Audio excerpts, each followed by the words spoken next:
Imagine losing a child. Now imagine losing the same child, again and again and again. Not different children. The same soul returning to your womb only to leave once more, as if the world of the living were a place it refused to stay. This is the belief in Abiku, and for centuries it was one of the most powerful and painful ideas in West African spiritual life. In Yoruba culture, spanning what is now Nigeria, Benin, and Togo, Abiku were not simply children who died young. They were spirit children, beings caught between the world of the unborn and the world of the living, who entered families only to torment them with repeated cycles of birth and death. But here's what most people miss when they first encounter this myth. It wasn't cruelty. It wasn't superstition for the sake of superstition. It was a framework, a way for communities to process unimaginable grief in a world where nearly half of all children died before the age of 5. And the rituals that grew around it were acts of desperate, fierce love.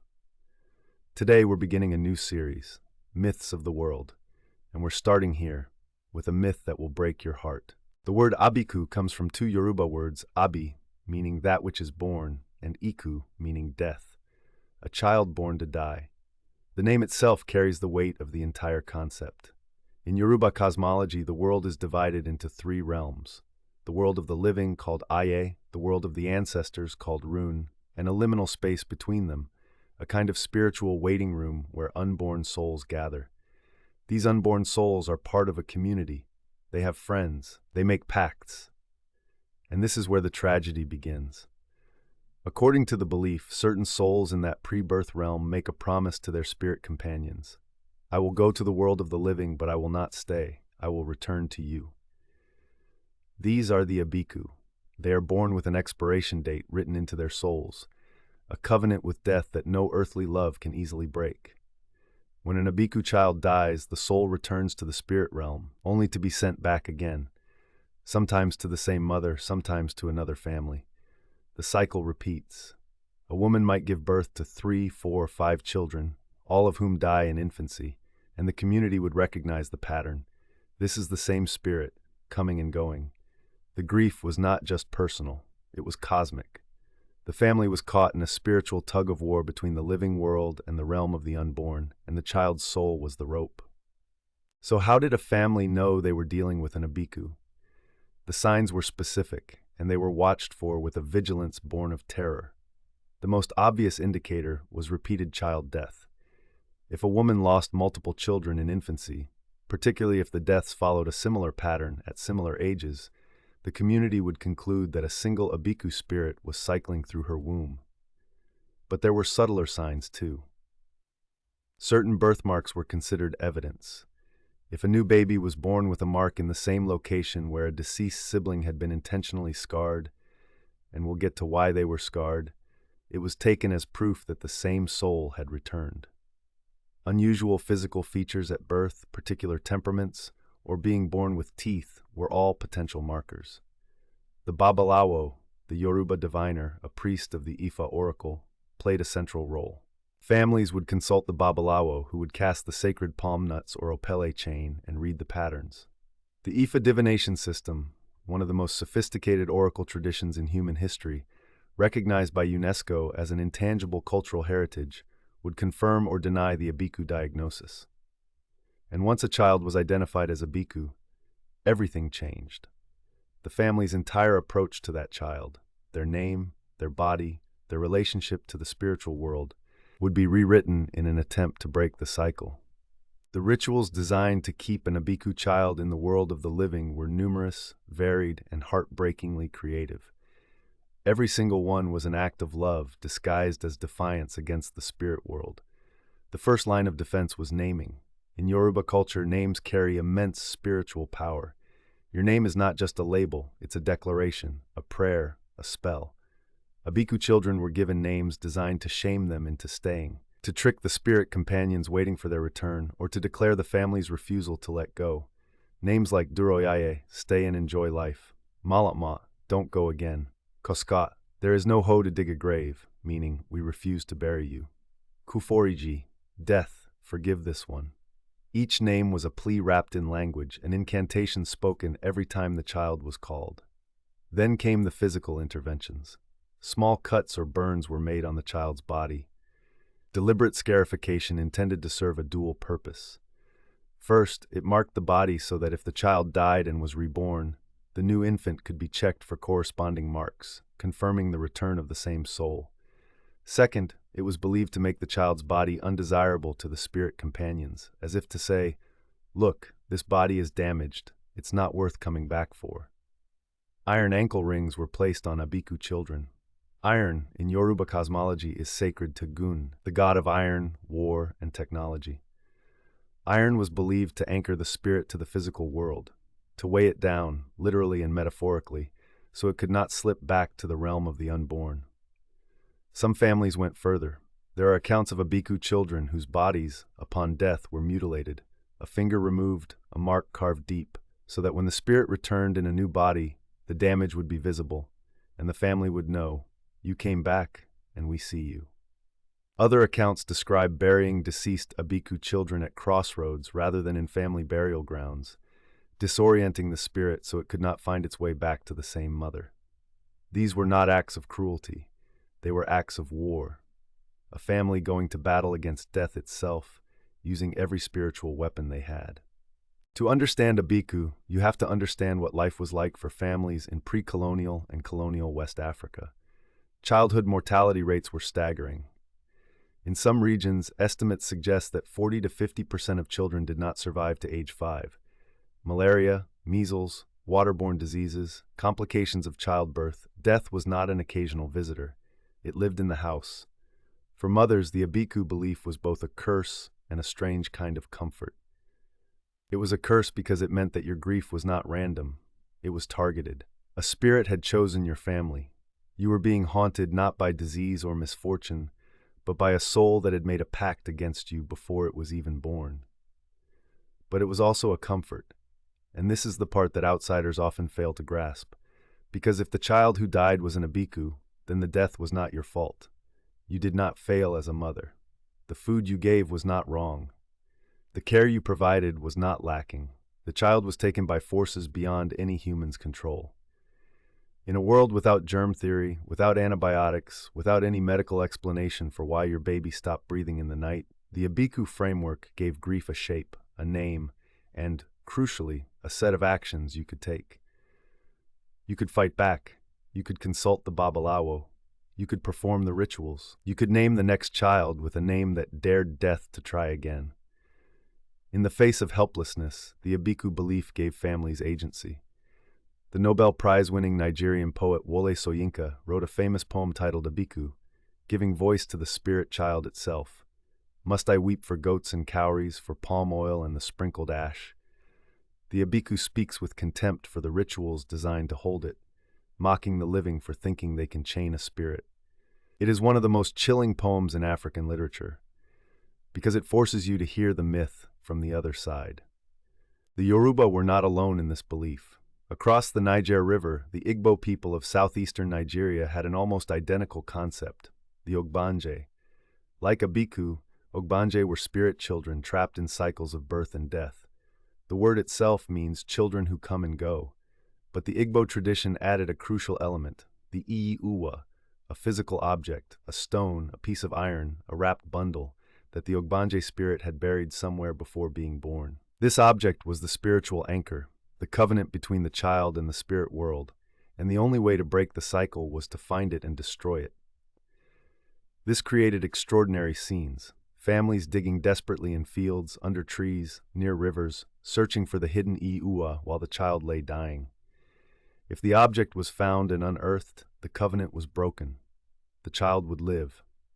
If it was not found, the child would die, only to return again. Chinua Achebe, arguably the most important African novelist of the 20th century, wove the Ogbanje concept into his masterpiece, Things Fall Apart. The character Ezinma, daughter of the protagonist Okonkwo, is identified as an Ogbanje. In one of the novel's most tense and moving scenes, the family digs for her Iyi-Uwa and finds it. It is a scene that introduced millions of readers worldwide to this belief system for the first time. The parallels between Abiku and Ogbanje suggest that the belief may predate the ethnic divisions between Yoruba and Igbo.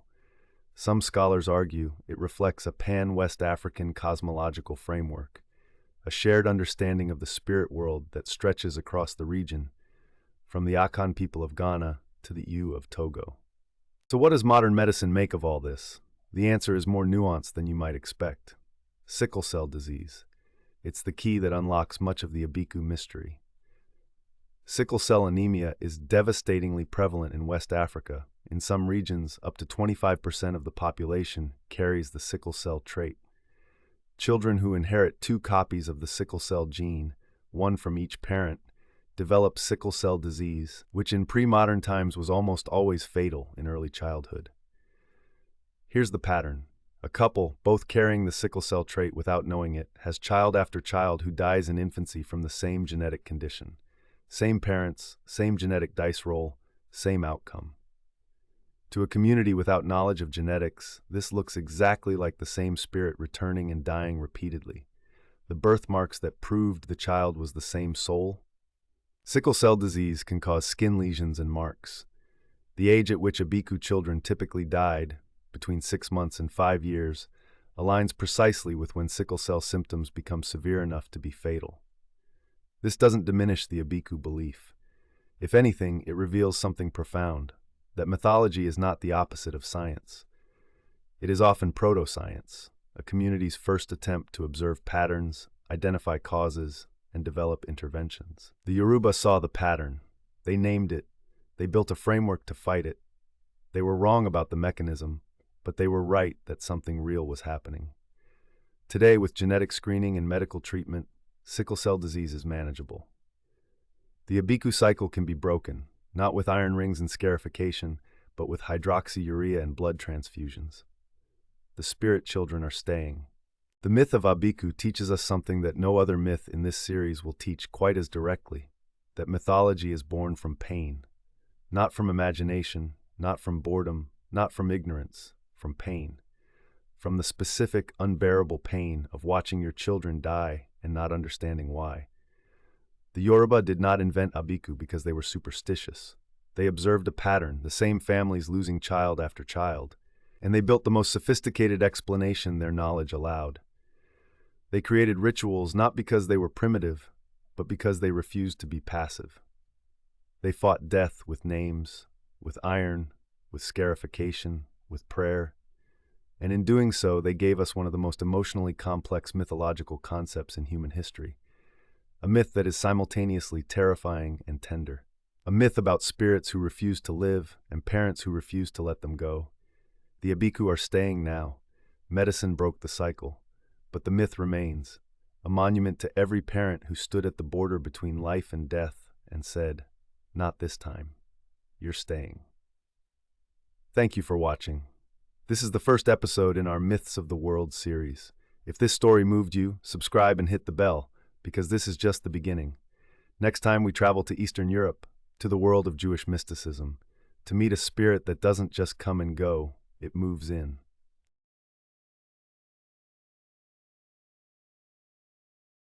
In 2003, a man named Kevin Mannis bought an old wine cabinet at an estate sale in Portland, Oregon.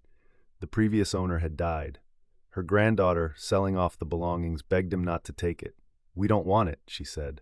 When Mannis asked if she wanted to keep it for sentimental reasons, she said something strange. "We made a promise. The box is not supposed to be opened." He bought it anyway, and within weeks, his life, and the lives of everyone who subsequently owned the box, began to unravel. Nightmares, health problems, unexplained phenomena. The box passed from owner to owner, each one desperate to get rid of it, each one damaged by the experience. They called it the Dybbuk box, and it became the most famous haunted object in modern history, inspiring the horror film The Possession and a cultural obsession that continues to this day. But the word Dybbuk didn't come from Hollywood. It came from the darkest corner of Jewish mysticism, from a tradition that stretches back 500 years, through the synagogues of Safed, through the shtetls of Poland and Lithuania, through one of the most sophisticated spiritual systems ever developed by any civilization. This is the story of the Dybbuk, the spirit that clings. To understand the Dybbuk, you need to understand Kabbalah, and specifically, you need to understand what happened in a small hilltop city in northern Israel in the 16th century, Safed. In the 1500s, after the expulsion of Jews from Spain in 1492, Safed became the epicenter of Jewish mystical thought. Kabbalists gathered there, brilliant, intense scholars who believed that the Torah contained hidden layers of meaning, that the universe was structured according to divine emanations called the Sephirot, and that the human soul was far more complex than most people imagined. The key figure was Rabbi Isaac Luria, known as the Ari, the Lion. Luria revolutionized Kabbalah with a radical cosmological vision. He taught that at the moment of creation, divine light was poured into vessels, and the vessels shattered. Sparks of divine light scattered throughout the universe, trapped in shells of darkness called klipot. The purpose of human existence was tikkun, repair, gathering the sparks, healing the broken vessels. But Luria also developed a sophisticated theory of the soul. In his system, a soul could be divided, fragmented, displaced. A soul that failed to complete its mission in one lifetime might need to return, not through reincarnation in the traditional sense, but by attaching itself to a living person. This was the theological foundation for what would become the Dybbuk. The word itself wouldn't appear for another century, but the idea that a restless, incomplete soul could latch onto the living was born in Safed, in the mind of a mystic trying to explain why the world was broken. The word Dybbuk comes from the Hebrew root dbk, meaning to cling or to adhere. A Dybbuk is literally a spirit that clings, but not just any spirit. In Jewish thought, there's a crucial distinction between different types of spiritual entities. A Dybbuk is specifically a human soul, the soul of a person who has died but cannot move on. It is not a demon. It is not an angel. It is a human being, or what's left of one, trapped between worlds. Why would a soul become a Dybbuk? The reasons were specific. A soul that had committed serious sins in life, particularly secret sins that were never confessed or atoned for, might be denied entry into the afterlife. A soul that had been wronged, that carried unresolved grievances, might refuse to leave the earthly realm. A soul that had left its tikkun, its spiritual repair work, unfinished, might desperately seek a living body to complete what it could not. The Dybbuk typically attached to a person through a moment of spiritual vulnerability, during intense grief, during illness, during sin. It entered through the mouth, through the fingertips, through any opening, and once inside, it did not simply coexist with the host, it displaced them.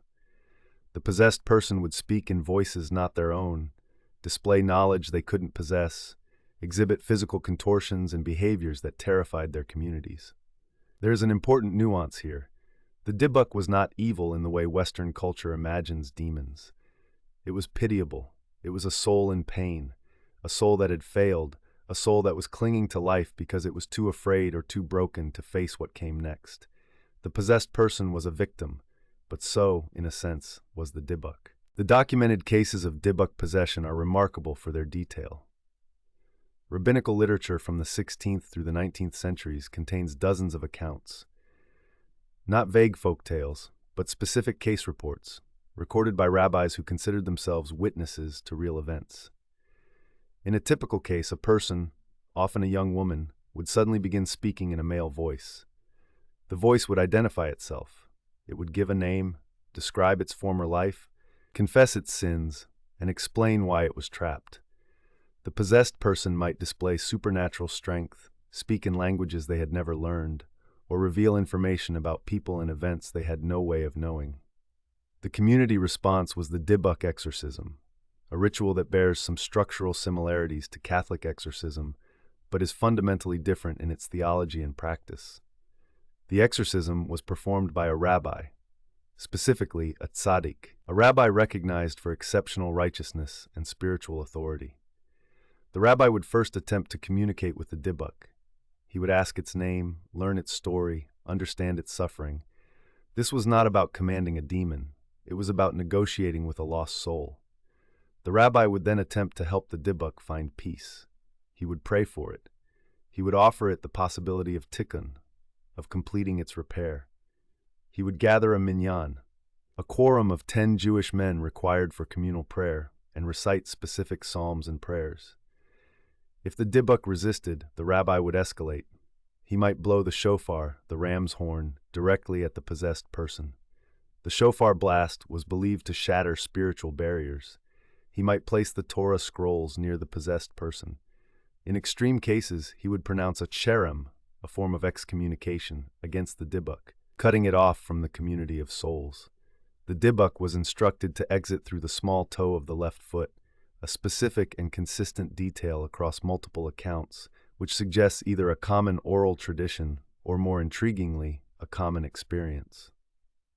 When the spirit departed, witnesses often reported hearing a crack, a sound like glass breaking, or seeing a small wound appear on the toe. In 1920, a play premiered that would transform the Dybbuk from a rabbinical concern into a cultural phenomenon. The Dybbuk, or Between Two Worlds, was written by S. Ansky, the pen name of Shloim Zanvil Rappaport, a Russian Jewish ethnographer who had spent years traveling through the shtetls of Ukraine and Poland, collecting folklore, songs, and stories. The plot is devastating in its simplicity. A young Hasidic scholar named Conan is deeply in love with Leah, a young woman whose father has promised her in marriage to a wealthy suitor. Conan turns to Kabbalah, to forbidden mystical practices, in a desperate attempt to change his fate. He dies. But his soul, unable to accept the loss of Leah, becomes a Dybbuk and possesses her on the eve of her wedding to the other man. The play's exorcism scene, in which a great rabbi attempts to drive Conan's spirit from Leah's body, is one of the most powerful moments in the history of theater. But Ansky's genius was in the ambiguity. Is the Dybbuk a villain, or is it a lover who refuses to let death end what life denied him? Is the exorcism a liberation, or a second death? The play was performed in Yiddish, Hebrew, and eventually dozens of languages. It became the defining work of Yiddish theater. A 1937 Polish film adaptation, one of the last great Yiddish-language films made before the Holocaust destroyed Eastern European Jewish civilization, remains haunting nearly a century later. Ansky himself never saw his play performed. He died in 1920, just weeks before its premiere in Vilna. The Dybbuk lived, its author did not. Now, back to that wine cabinet. In 2001, Kevin Mannis published his account on eBay, listing the box for sale and describing everything that had happened to him since purchasing it. His story was specific: nightmares featuring the same old hag, a smell of cat urine and jasmine flowers that appeared from nowhere, a sense of dread that grew stronger the closer you were to the box. He sold it. The new owner, a university student in Missouri, reported the same nightmares, the same old woman.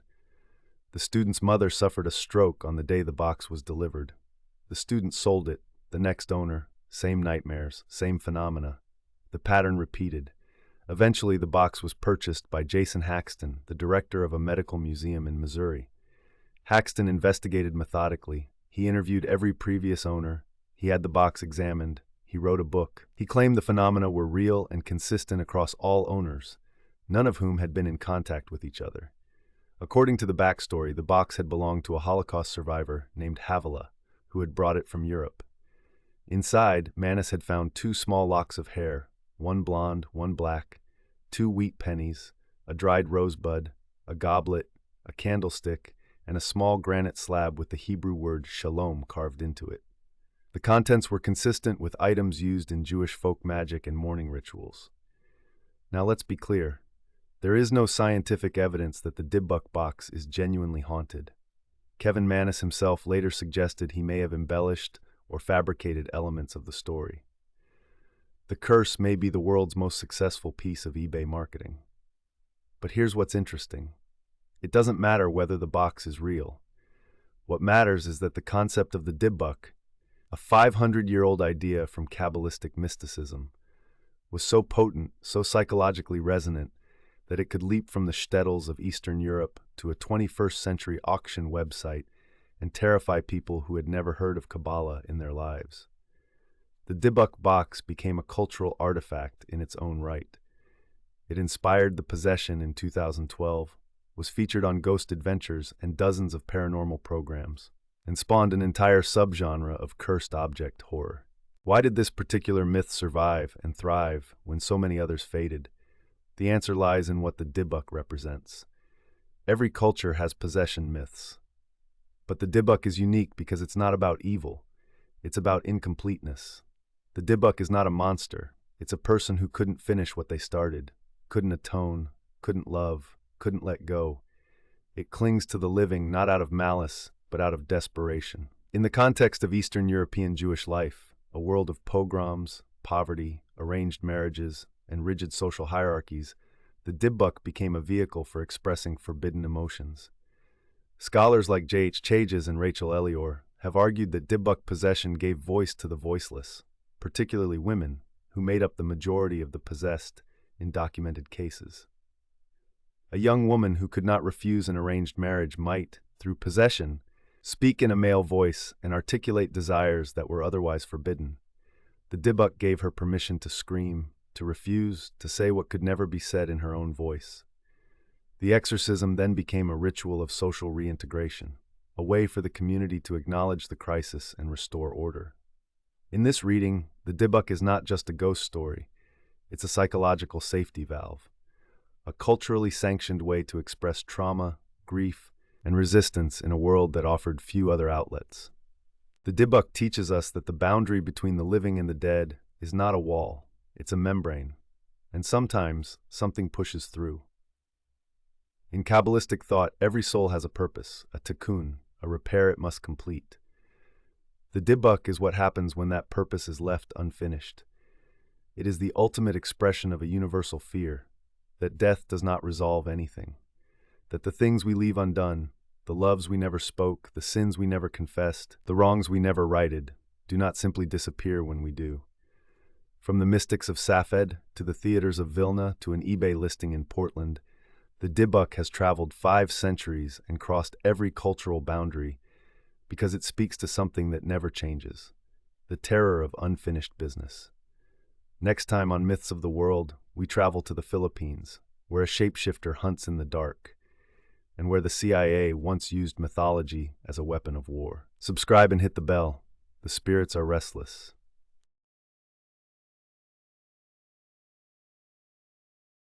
In the Philippines, parents don't just tell their children to come home before dark. They mean it. Because in Filipino culture, the night belongs to something else. Ask anyone in the Philippines, from a fisherman in the Visayas to a lawyer in Manila, if they believe in the Aswang, and you'll get an answer that surprises you. Not no, not that's just a story. You'll get a pause, a careful look. And then, more often than not, I don't know, but my grandmother saw one. The Aswang is not one creature. It's a category, a whole taxonomy of supernatural beings that share one common trait. They appear human during the day and become predators at night. They are shapeshifters, skinwalkers, vampires, ghouls, and witches, depending on the region, the island, the family telling the story. And unlike most mythological creatures around the world, the Aswang is not fading. Surveys conducted as recently as the 2000s found that a significant percentage of Filipinos, across all education levels and socioeconomic backgrounds, expressed genuine belief, or at the very least, genuine uncertainty about the Aswang's existence. This is the creature that the CIA once used as a psychological weapon. This is the myth that has survived colonialism, Christianity, modernization, and the internet. This is the Aswang. The word Aswang doesn't have a single clean translation. It's an umbrella term. The closest English equivalent might be monster or supernatural predator, but even that doesn't capture the full meaning. In Tagalog, Visayan, and other Filipino languages, Aswang encompasses a range of creatures that Western mythology would categorize separately. The origins of the Aswang belief are ancient, predating Spanish colonization by centuries. When the Spanish arrived in the 1500s, they found the Aswang already deeply embedded in Filipino spiritual life. The earliest Spanish colonial accounts, including those by Miguel de Loarca in 1582 and Francisco Ignacio Alsina in the 1600s, describe the Aswang in detail, noting with some alarm how seriously the indigenous population took the threat. The Spanish, predictably, tried to use the Aswang against the Filipinos. Catholic missionaries framed the Aswang as demonic, proof that the pre-colonial animist and spiritual traditions were satanic and needed to be replaced with Christianity. But the strategy backfired. Rather than abandoning the Aswang belief, Filipinos simply integrated Christianity into their existing framework. The Aswang became a creature repelled not just by garlic and salt, but by prayer and holy water. The myth absorbed its conquerors.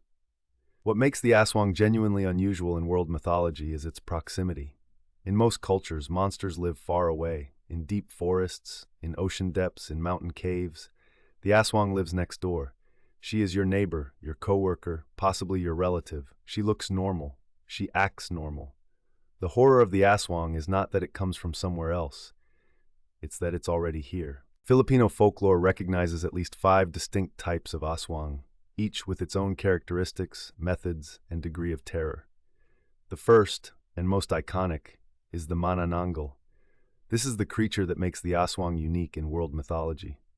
The manananggal appears as an ordinary woman during the day, but at night her upper body separates from her lower body at the waist. The upper half, torso, head, and bat-like wings, flies through the night sky, leaving the legs standing in place. The manananggal targets pregnant women, landing on the roof of a house and extending an impossibly long, thin, thread-like tongue through the thatching to feed on the unborn child, specifically the fetus's heart. The defense against the manananggal? Find the lower half while the upper half is hunting. Sprinkle salt, garlic, or crushed garlic on the exposed waist. When dawn comes and the manananggal tries to reattach, it cannot. Exposed to sunlight without its lower half, it dies. The second type is the tick-tick, named for the sound it makes. The tick-tick produces a distinctive clicking or ticking sound as it approaches. But here's the terrifying detail. The louder the sound, the farther away the creature is. When the ticking becomes quiet, almost imperceptible, that means it's right next to you. The third is the balbal, a ghoul that feeds on the dead. It haunts graveyards and wakes, stealing corpses and replacing them with banana tree trunks shaped to look like the deceased. Families who discover the switch are left with the horror of knowing something ate their loved one. The fourth is the wak-wak, similar to the manananggal, but associated specifically with the sound of flapping wings. In some regions, the wak-wak is considered a separate species. In others, it's simply another name for the manananggal. The fifth is the aswang in its most basic form, the witch or sorcerer. This type doesn't necessarily fly or separate. Instead, it uses magic, potions, curses, and manipulation. It might curse your livestock, cause illness in your family, or turn the community against you. This type of aswang overlaps significantly with the concept of the mangkukulam, the Filipino witch. Filipino communities developed an elaborate system for identifying aswang, and the methods are fascinatingly specific. The garlic test. Rub garlic on a person's skin. If they flinch, if their skin reddens unnaturally, if they show discomfort, suspect them.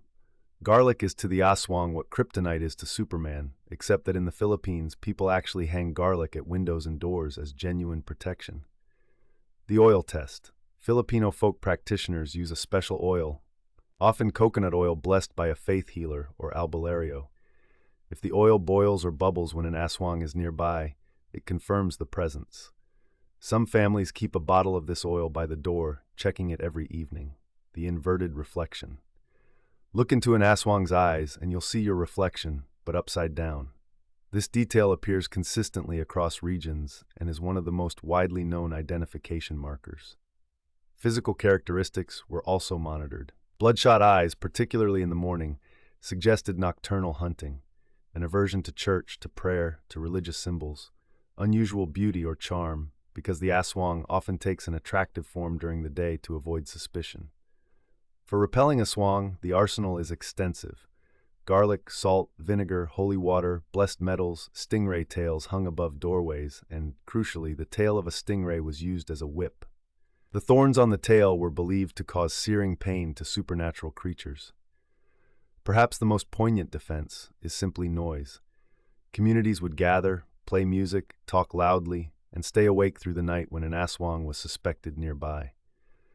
There is something deeply human about this, facing the darkness together, refusing to be silent, drowning out the tick-tick-tick with the sound of community. Now, the part of this story that sounds like fiction, but is documented history. In the early 1950s, the Philippines was fighting the Huk Rebellion, a communist insurgency led by the Hukbalahap, a guerrilla movement that had originally formed to fight Japanese occupation during World War II. After the war, the Huks turned their weapons against the Philippine government, demanding land reform and social justice. The CIA was involved. This was the Cold War. Losing the Philippines to communism was unthinkable for American strategic planners. And the man they sent to handle it was Edward Lansdale, an Air Force officer and CIA operative who would later become infamous for his involvement in Vietnam and the Bay of Pigs. Lansdale was unconventional. He believed in psychological warfare, and he understood something that most Western military planners did not: the power of local belief systems. In his memoir, In the Midst of Wars, Lansdale describes the operation directly. His psychological warfare team learned that Huk guerrillas in a particular region were deeply afraid of the Aswang. The fighters were often local villagers, and they carried their village beliefs with them into the jungle. Lansdale's team devised a plan. They captured a Huk fighter on a jungle trail. They killed him. Then they punctured his neck with 2 holes to mimic vampire bite marks, and drained his body of blood. They hung the body from a tree where the other Huk fighters would find it. The message was clear: the Aswang is here. It's hunting in this area, and it killed one of your own. The result was immediate. The Huk unit abandoned the area. They retreated from a strategically important zone without the Philippine military firing a single shot. The Aswang, a myth, had won a battle in a real war. This is not conspiracy theory. This is not folklore. It is documented in Lansdale's own writings, corroborated by CIA operational histories, and discussed in academic analyses of psychological warfare. The United States government weaponized a Filipino myth against Filipino people. It is one of the most disturbing intersections of mythology and military power in modern history. And it raises a question that has no comfortable answer. If a myth is powerful enough to change the outcome of a battle, is it still just a myth? So why does the Aswang persist in the 21st century, in a country with smartphones, universities, and a globalized culture?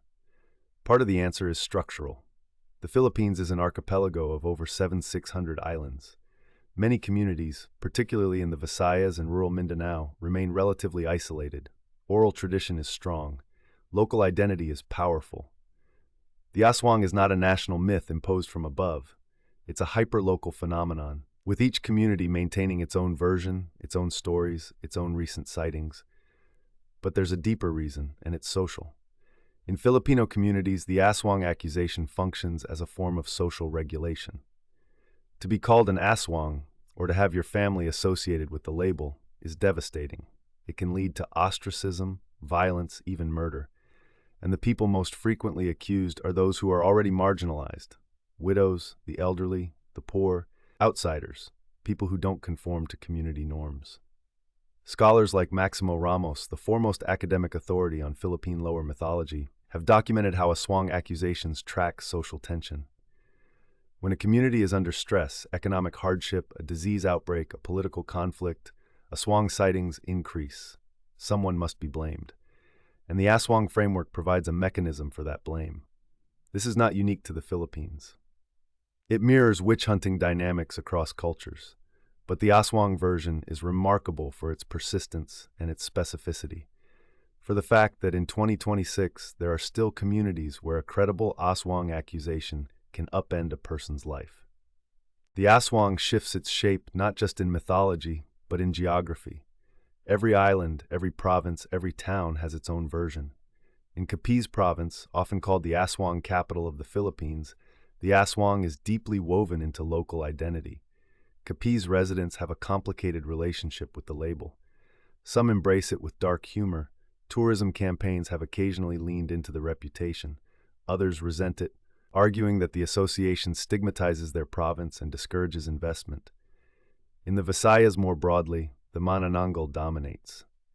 The image of the upper body flying through the night sky is quintessentially Visayan. In Luzon, the Aswang is more often associated with witchcraft and curses, the Mangkukulam tradition. In Mindanao, the mythology intersects with indigenous Lumad and Moro spiritual traditions, creating hybrid creatures that don't appear elsewhere.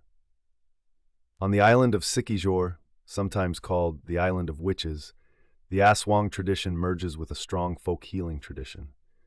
Sikijor's faith healers, or Mananambal, are famous throughout the Philippines, and the line between healer and Aswang is sometimes dangerously blurred.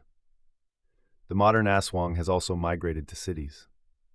Urban Aswang stories feature the creature hiding in plain sight, as a coworker, a neighbor in a condo, a vendor at a market. The myth has adapted to urbanization, proving that the Aswang is not a creature of the jungle, it's a creature of proximity. The Aswang is not one creature, it is a mirror.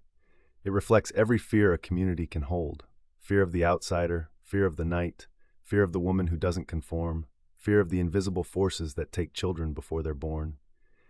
It has survived 5 centuries of colonialism, conversion, modernization, and globalization because it is not a fossil. It is alive.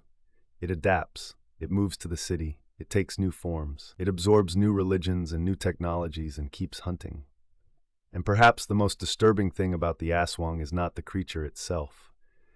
It's the fact that the CIA proved what the Filipinos already knew: belief is power. A myth that people believe in is as real in its consequences as any weapon. The Aswang is out there, not because it exists, but because we need it to. Every culture needs a name for the thing that hunts in the dark. The Philippines simply gave that thing more names than anyone else. Next time on Myths of the World, we travel to Japan, where 3 a.m. is not just late, it's dangerous. The hour of the ox is waiting.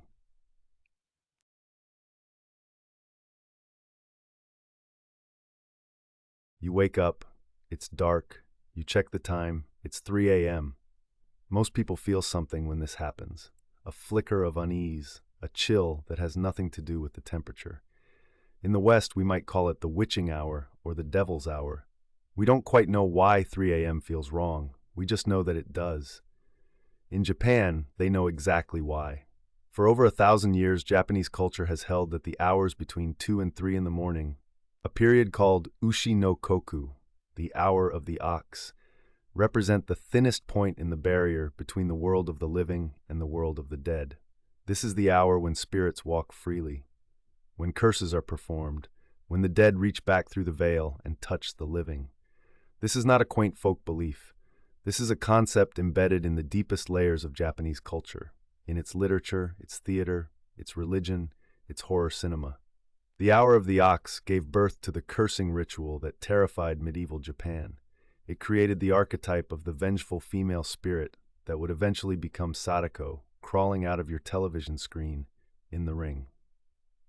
Welcome to the hour of the ox. You might want to check the time before we begin. To understand why the hour of the ox matters, you need to understand how the Japanese once told time, because their system was radically different from ours, and the differences shaped their entire relationship with the supernatural. Traditional Japanese timekeeping, used throughout the Heian period and into the Edo period, divided the day into 12 segments, each named after an animal of the Chinese zodiac. These weren't equal 60-minute hours. They were longer periods, roughly 2 hours each by modern reckoning, and their exact length shifted with the seasons. The cycle began with the hour of the rat, Nennokoku, from approximately 11 p.m. to 1 a.m. Then came the hour of the ox, Ushi-no-koku, from approximately 1 a.m. to 3 a.m., the bull. Then tiger, rabbit, dragon, snake, horse, sheep, monkey, rooster, dog, and boar, cycling through to complete the day. This system wasn't just practical. It was cosmological. Each animal carried symbolic weight, and the hours associated with them were believed to possess the qualities of the animal. The hour of the horse, at noon, was considered the peak of yang energy, bright, active, outward. The hours of the rat and the ox, deep in the night, were the peak of yin, dark, still, inward, receptive. And receptive is the key word. In Japanese metaphysics, the yin hours were not merely dark, they were permeable. The barriers between realms, between the living and the dead, between the human and the supernatural, were thinnest when yin was strongest, and yin reached its absolute peak during the hour of the ox. This wasn't superstition in the way Westerners typically understand it. It was built into the cosmological framework of the entire civilization. Shinto, Buddhist, and Taoist ideas woven together into a unified understanding of how time itself worked. So what happens during the hour of the ox? According to Japanese tradition, the hour of the ox is when the dead are most active. Spirits, yurei, are free to wander. The boundaries that normally keep the supernatural contained are at their weakest. Temples and shrines, normally places of spiritual protection, become liminal zones where the living and the dead can encounter each other. But the Hour of the Ox is not just a time of passive supernatural activity. It's a time of power, specifically power available to those desperate enough to use it. The yin energy that permeates the Hour of the Ox can be harnessed. Curses cast during this hour are believed to be exponentially more powerful than those cast at any other time. Prayers to certain deities are more likely to be heard. Divinations performed during the Ox Hour reveal truths hidden at other times. This created a paradox in Japanese culture. The Hour of the Ox was simultaneously the most dangerous time to be outside and the only time certain things could be accomplished. If you needed to curse your enemy, you had to go out at 2 a.m. If you needed to contact the dead, you had to be awake at 2 a.m. The hour was both a threat and an invitation. In the Heian period, the golden age of Japanese court culture, roughly 794 to 1185 CE, the Hour of the Ox was taken so seriously that it influenced daily life. Nobles scheduled their activities around the zodiac hours. They consulted onmyoji, practitioners of onmyodo, the Japanese system of cosmology and divination, before traveling, marrying, or building during certain hours. The most famous onmyoji, Abe no Seimei, was said to be most powerful during the Hour of the Ox, when the supernatural forces he commanded were at their peak. Now we come to the darkest application of the Hour of the Ox, the Ushi no Koku Mairi. The name literally means shrine visit at the Hour of the Ox, and it is one of the most chilling curse rituals in any culture's mythology. The ritual is specific, precise, and it must be performed exactly, or it fails, or worse, turns back on the caster. At the Hour of the Ox, between 1 and 3 a.m., the person performing the curse dresses entirely in white, the color of death in Japanese culture. They wear an iron crown, a kanawa, with 3 prongs, each holding a lit candle. Their face is painted white. They wear a mirror on their chest and wooden geta sandals on their feet. They carry a straw effigy, a wara ningyo, containing something personal from their target: hair, nails, a piece of clothing, or in some versions, a written name. They also carry a hammer and long iron nails. They walk to a sacred tree, often a camphor tree at a Shinto shrine, and they nail the effigy to the tree, 1 nail. Then they return home. They come back the next night at the same hour and drive in another nail. This continues for 7 consecutive nights. If the ritual is completed, all 7 nights, all 7 nails without being seen by another living person, the curse takes effect.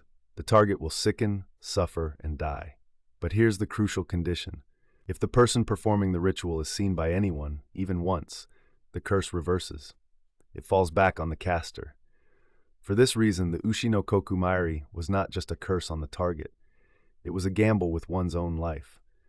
7 nights of walking alone through darkness to a shrine, in funeral white, with candles burning on your head, praying not to be seen. And here's what made it genuinely terrifying to the broader community. If you happened to be near a shrine at 2 a.m. and you saw someone performing the ritual, you became a threat to them. They might kill you to protect the curse. Stumbling upon an Ushi no Koku Mairi was considered one of the most dangerous things that could happen to a person. The ritual was so feared that it was explicitly criminalized during certain periods of Japanese history. Performing it, or even possessing the implements, was punishable by death.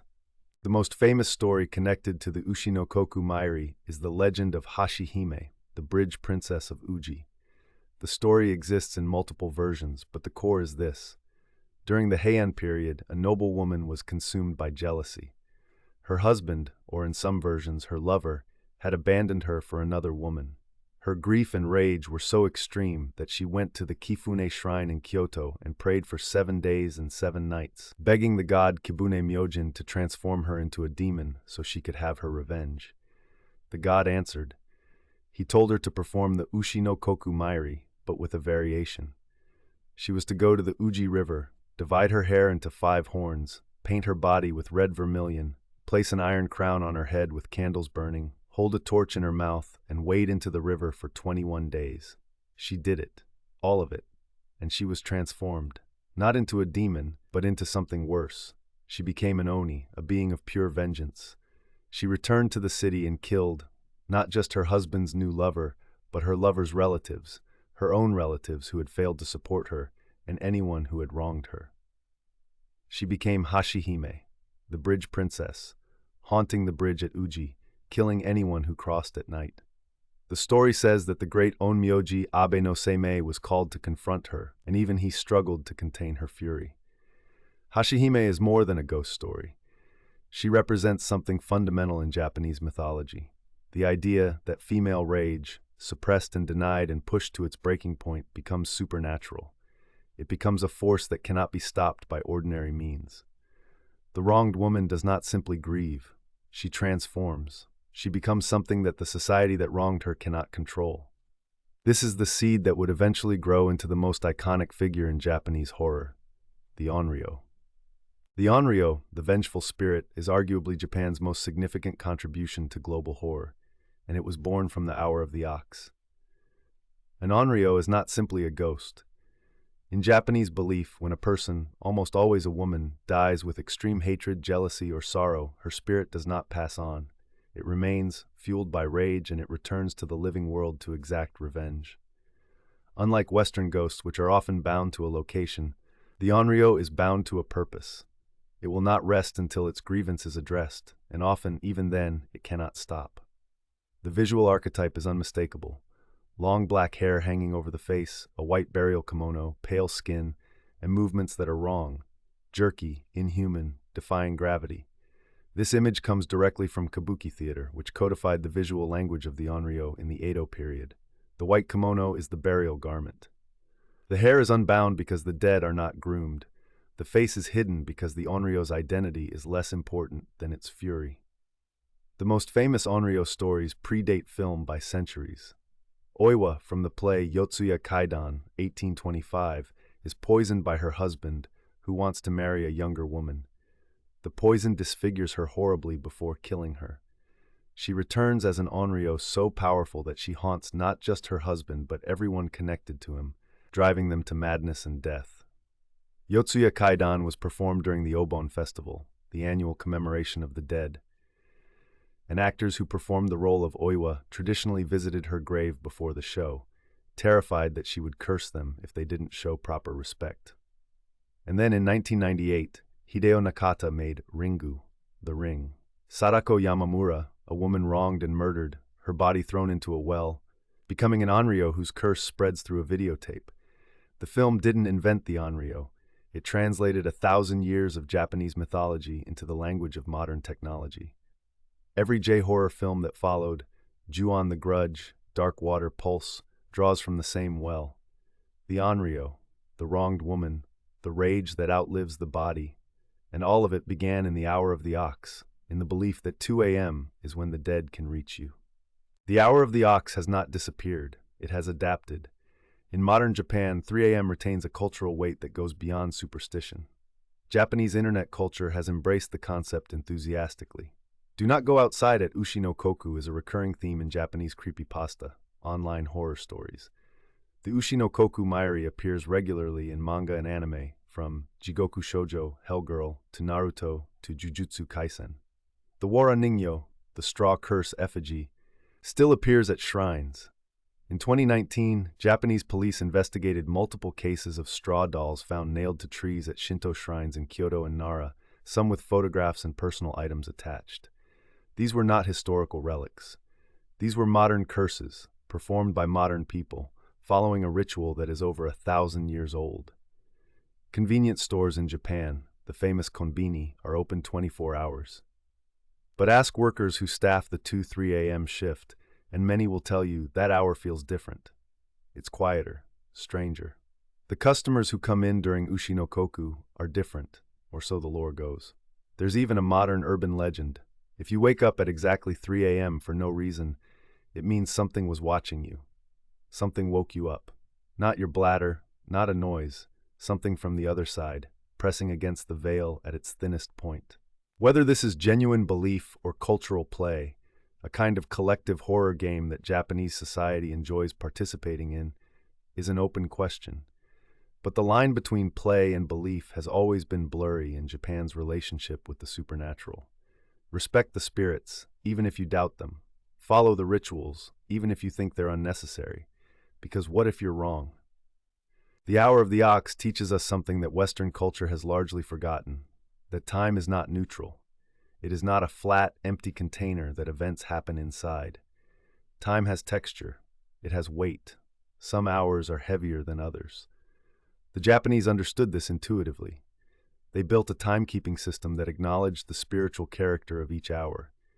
They identified the ox hour as the moment of maximum permeability, when the wall between worlds becomes a curtain and curtains can be pushed aside. From the Ushi no Koku Mairi to Hashihime to the Onryo to Sadako, the Hour of the Ox produced a lineage of horror that has shaped global culture. Every time you feel uneasy at 3 a.m., every time you wake for no reason and the darkness feels too thick, too full, you're feeling what the Japanese named 1,000 years ago.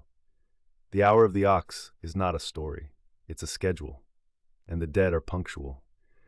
Next time on Myths of the World, we meet a woman who was written out of the most important book in human history, Adam's first wife before Eve. Her name is Lilith, and she refused to be erased.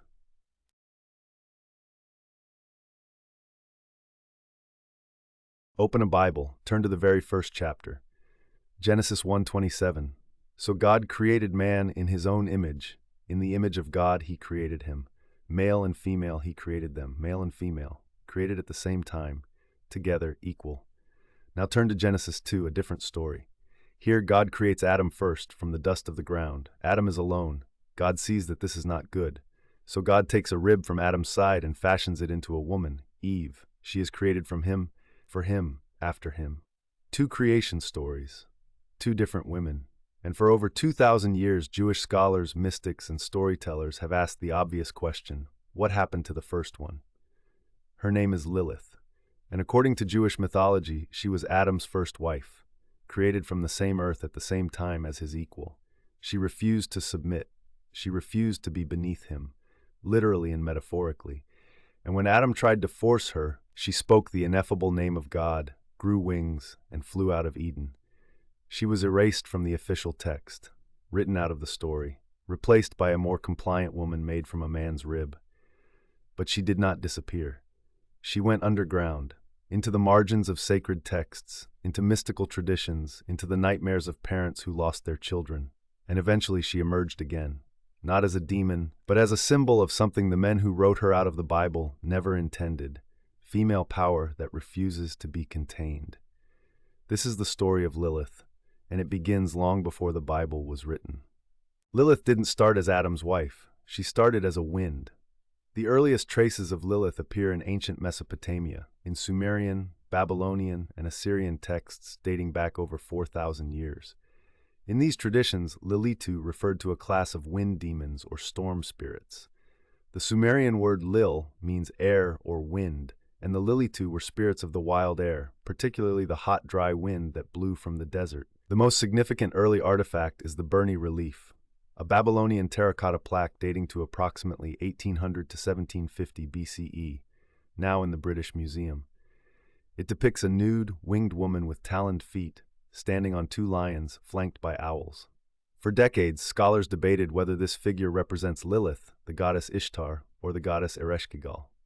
The debate continues, but the plaque has become visually synonymous with Lilith in popular culture. In the Babylonian Talmud, compiled between the 3rd and 5th centuries CE, Lilith appears as a named demon. In Tractate Niddah 24b, she is described as having wings and long hair. In Tractate Shabbat 151b, men are warned not to sleep alone in a house, lest Lilith come to them. She is a night creature, a seducer, a threat. But the critical transformation, from wind demon to Adam's wife, happens in a text that most people have never heard of, and that text changes everything. The gap in Genesis is real, and it has puzzled scholars for millennia. Genesis 1:27 describes the simultaneous creation of male and female. Genesis 2:7 describes Adam being created alone from dust, and then Eve being created later from his rib, Genesis 2:21-22. These are, by any textual analysis, two different accounts. Modern biblical scholarship attributes them to different authorial traditions. The priestly source, P, for Genesis 1 and the Yahwist source, J, for Genesis 2. But ancient Jewish readers didn't have the tools of modern source criticism. They read the Torah as a unified, divinely authored text. And a unified text with two different creation accounts has a problem that demands a solution. The rabbis of the Midrash, the tradition of interpretive commentary on the Torah, noticed the discrepancy. In Genesis Rabbah, one of the earliest collections of Midrash compiled around the 5th century CE, the rabbis discussed the first Eve. Some suggest that God created a first woman, but Adam watched the process, seeing the bones, the muscles, the blood vessels being assembled, and was so revolted that God took her away and started over, this time putting Adam to sleep first. This first Eve is not yet named Lilith in Genesis Rabbah. She is simply the failed first attempt, a woman who was rejected because Adam couldn't handle seeing how she was made. But the seed is planted. There was a woman before Eve. She was removed. And the reason for her removal has something to do with Adam's comfort. It would take another few centuries for that seed to bloom into the full Lilith narrative. The full story of Lilith as Adam's first wife appears in a text called the Alphabet of Ben Sira, written sometime between the 8th and 11th centuries CE. It is one of the strangest, most provocative, and most controversial texts in Jewish literary history. The Alphabet of Ben Sira is on its surface a collection of proverbs and stories attributed to the biblical figure Ben Sira, Sirach. But its tone is irreverent, satirical, even obscene in places, leading many scholars to suspect it was originally a work of parody or social commentary rather than a genuine religious text. And yet, buried within its pages is the narrative that would define Lilith for the next 1,000 years. The story goes like this. When God created Adam, he also created a woman from the earth, just as he had created Adam. Her name was Lilith. Adam and Lilith immediately began to quarrel. The specific dispute, as recorded in the text, is startlingly direct. Adam demanded that Lilith lie beneath him during intercourse. Lilith refused. Her argument was theological. We are both created from the earth. We are equal. Why should I lie beneath you? Adam would not yield. Lilith would not submit. And so Lilith spoke the Shem HaMepharash, the ineffable secret name of God, and flew into the air, leaving Eden entirely. Adam complained to God, "The woman you gave me has run away." God sent 3 angels, Senoi, Sansanoi, and Samanjalaf, to bring Lilith back. They found her by the Red Sea, where she had taken up with demons and was giving birth to 100 demon children, Lilim, every day. The angels delivered God's ultimatum, "Return to Adam, or 100 of your demon children will die every day." Lilith refused. She chose the death of her children over submission to Adam. But she made a counter-bargain. She would have power over newborn children, boys for 8 days after birth, girls for 20 days, unless she saw the names of the 3 angels written on an amulet, in which case she would withdraw. This is the foundational Lilith text. A woman who chose exile over submission, who chose the death of her own children over returning to a man who would not treat her as an equal.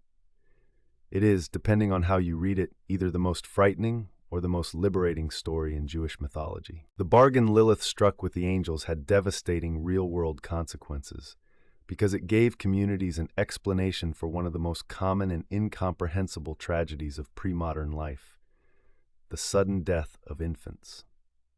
What we now call SIDS, sudden infant death syndrome, has always existed. Babies who appear healthy, who are feeding and growing normally, simply stop breathing in the night. In the modern world, this remains partially unexplained. In the ancient and medieval world, it was completely inexplicable. Lilith became the explanation. If a baby died suddenly and without visible cause, Lilith had taken it. She had come in the night, as she was entitled to by her bargain, and claimed the child. Boys were vulnerable for 8 days, until circumcision, which placed them under God's covenant. Girls were vulnerable for 20. Any death within that window was Lilith's work. This belief was not fringe. It was mainstream in Jewish communities across the Mediterranean, the Middle East, and Eastern Europe for centuries. The Zohar, the foundational text of Kabbalah, composed in 13th century Spain, describes Lilith prowling at night, searching for unprotected infants, and the language is vivid and terrifying. The emotional logic was the same as the Abiku belief we explored in episode 1. In a world without medical explanations for infant death, The supernatural framework provided both a cause and a course of action. You couldn't fight Sids, but you could fight Lilith. You could hang an amulet. You could write the angels' names. You could do something. And parents did, for over 1,000 years. The amulet tradition around Lilith is one of the most remarkable material culture phenomena in Jewish history. For centuries, from the medieval period well into the 19th century, and in some communities, to this day, Jewish families placed protective amulets in the rooms of newborn babies and their mothers. These amulets followed a specific pattern. The most common form was a piece of parchment or paper inscribed with the names of the three angels, Senoi, Sansanoi, and Samanjaluf. Often the text included a direct address to Lilith, "Lilith, begone," or a statement that Lilith had agreed to harm no child protected by these names. The amulets were placed above the door, above the cradle, on the four walls of the birthing room, and sometimes tied to the baby's clothing. Some amulets were more elaborate. They included Kabbalistic diagrams, combinations of divine names, psalms, and images of the three angels confronting Lilith. The Israel Museum in Jerusalem holds a significant collection of these amulets, some beautifully illustrated, dating from the 17th through 19th centuries. The amulets served a psychological function that modern medicine often fails to provide. They gave parents something to do. In the agonizing vulnerability of a newborn's first weeks, when every parent lies awake, listening for breathing, the amulet was a tangible act of protection. It said, "I am watching.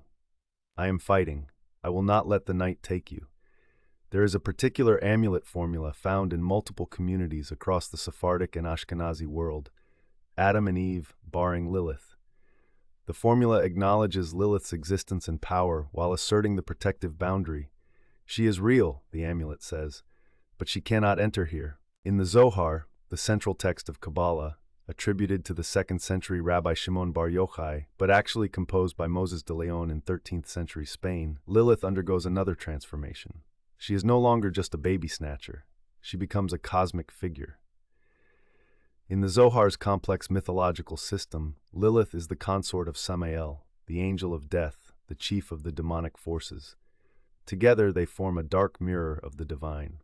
If God and the Shekinah, the feminine aspect of God, represent the holy union that sustains creation, then Samael and Lilith represent the unholy union that sustains destruction. Lilith in the Zohar is described as the queen of demons, the ruler of the Sitra Achra, the other side, the realm of impurity and evil. She has become the shadow of the Shekinah herself, a dark feminine principle that exists in opposition to the holy feminine. But even in the Zohar, there are cracks of sympathy. Lilith is powerful. She is autonomous. She is feared not because she is weak, but because she refused to be controlled.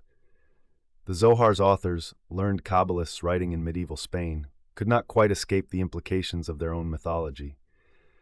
They had created a female figure whose defining characteristic was the refusal to submit, and no amount of demonization could entirely obscure the fact that her original sin was demanding equality. In 1972, a magazine launched that would change how the Western world understood Lilith. Lilith magazine, the independent Jewish feminist magazine, took its name from Adam's first wife as a deliberate act of reclamation. Their argument was simple and devastating. Lilith's crime was refusing to be subordinate. If that makes her a demon, what does that say about the people who wrote the story? The feminist reclamation of Lilith had been building for decades. Already in the 19th century, suffragists had noted the implications of the Genesis gap. Elizabeth Cady Stanton's The Woman's Bible, 1895 to 1898, questioned the patriarchal framing of creation narratives. But it was second-wave feminism that fully embraced Lilith as an icon. The argument runs like this. Lilith was created equal. She knew she was equal. When equality was denied, she left. Not because she was evil, but because she valued her autonomy more than comfort. She was then demonized by the very tradition that couldn't tolerate her independence. She was blamed for the deaths of children, the ultimate weapon against a disobedient woman. She was erased from the canonical text and pushed into the margins, and yet she survived. Through mystical texts, through amulets, through folk tales, through the very tradition that tried to destroy her, Lilith persisted. She could not be killed because she was never fully alive in the official story. She existed in the gaps, in the contradictions, in the places where the text couldn't quite close the wound of her absence. Today, Lilith appears everywhere.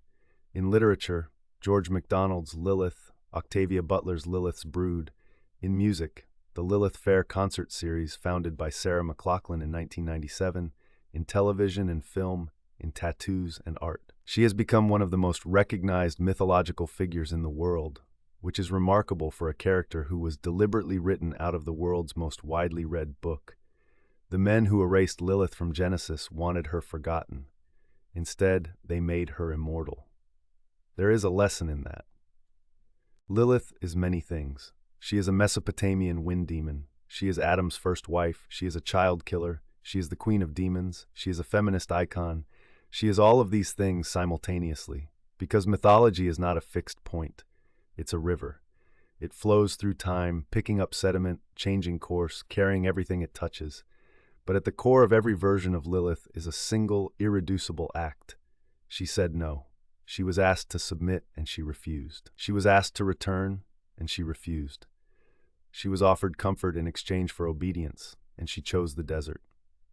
Every culture has stories about women who refuse. What makes Lilith unique is that her refusal happened at the very beginning, in the first chapter of the first book. She refused before the fall, before original sin, before the exile from paradise. She refused when there was nothing to rebel against except inequality itself, and for that, she was demonized. She was blamed for the deaths of babies. She was erased from the text. She was pushed into the darkest corners of mysticism and folklore. But she did not disappear. She waited. And when the world was finally ready to ask why a woman who demanded equality was called a demon, she was there in the margins, exactly where they left her. Lilith did not need the Bible. The Bible, it turns out, needed her. This concludes the first season of Myths of the World. 5 myths, 5 continents, 5 stories that refuse to be forgotten. Thank you for watching. Subscribe, share, and remember, the stories we try hardest to erase are the ones that matter most.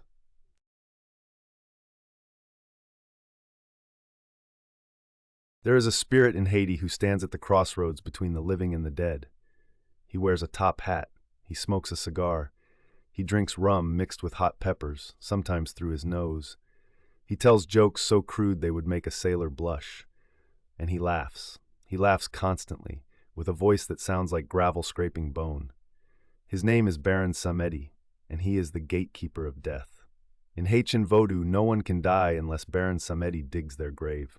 No soul can pass to the other side unless he permits it.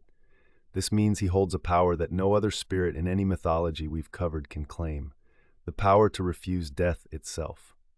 If Baron Samedi decides you are not ready to die, you will not die. Bullets will miss, diseases will retreat, the Reaper himself will turn away empty-handed. But there is a price. There is always a price. Today, we are going to Haiti, and we are going to meet the spirit who laughs at death. And means it. Before we meet Baron Samedi, we need to clear something up. Because chances are, almost everything you think you know about Vodou is wrong. Hollywood gave the world voodoo, a word dripping with racism and fantasy. In the movies, voodoo means dolls with pins, zombies shambling through fog, and evil witch doctors cursing white heroes. This version of voodoo was invented by American filmmakers in the early 20th century to make Haiti, the first black republic in history, founded by enslaved people who overthrew their French colonial masters, look savage, primitive, and terrifying. Real Vodou is none of those things. It is a religion, a complex, structured, deeply spiritual religion practiced by millions of people in Haiti, the Dominican Republic, Cuba, Brazil, New Orleans, and across the African diaspora. Vodou emerged from the collision of West African spiritual traditions, primarily from the Fon and Ewe peoples of what is now Benin and Togo, with French Catholicism during the Atlantic slave trade. Enslaved Africans brought to the sugar plantations of Saint-Domingue, the French colony that would become Haiti, were forced to convert to Catholicism. But they did not abandon their gods. They adapted.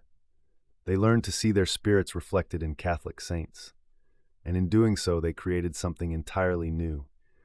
The word Vodou itself comes from the Fon language, where Vodun simply means spirit, or divine essence, There is nothing sinister about the word, it just means the sacred. Vodou is a monotheistic religion. At the top sits Bondi, from the French bon Dieu, meaning good God.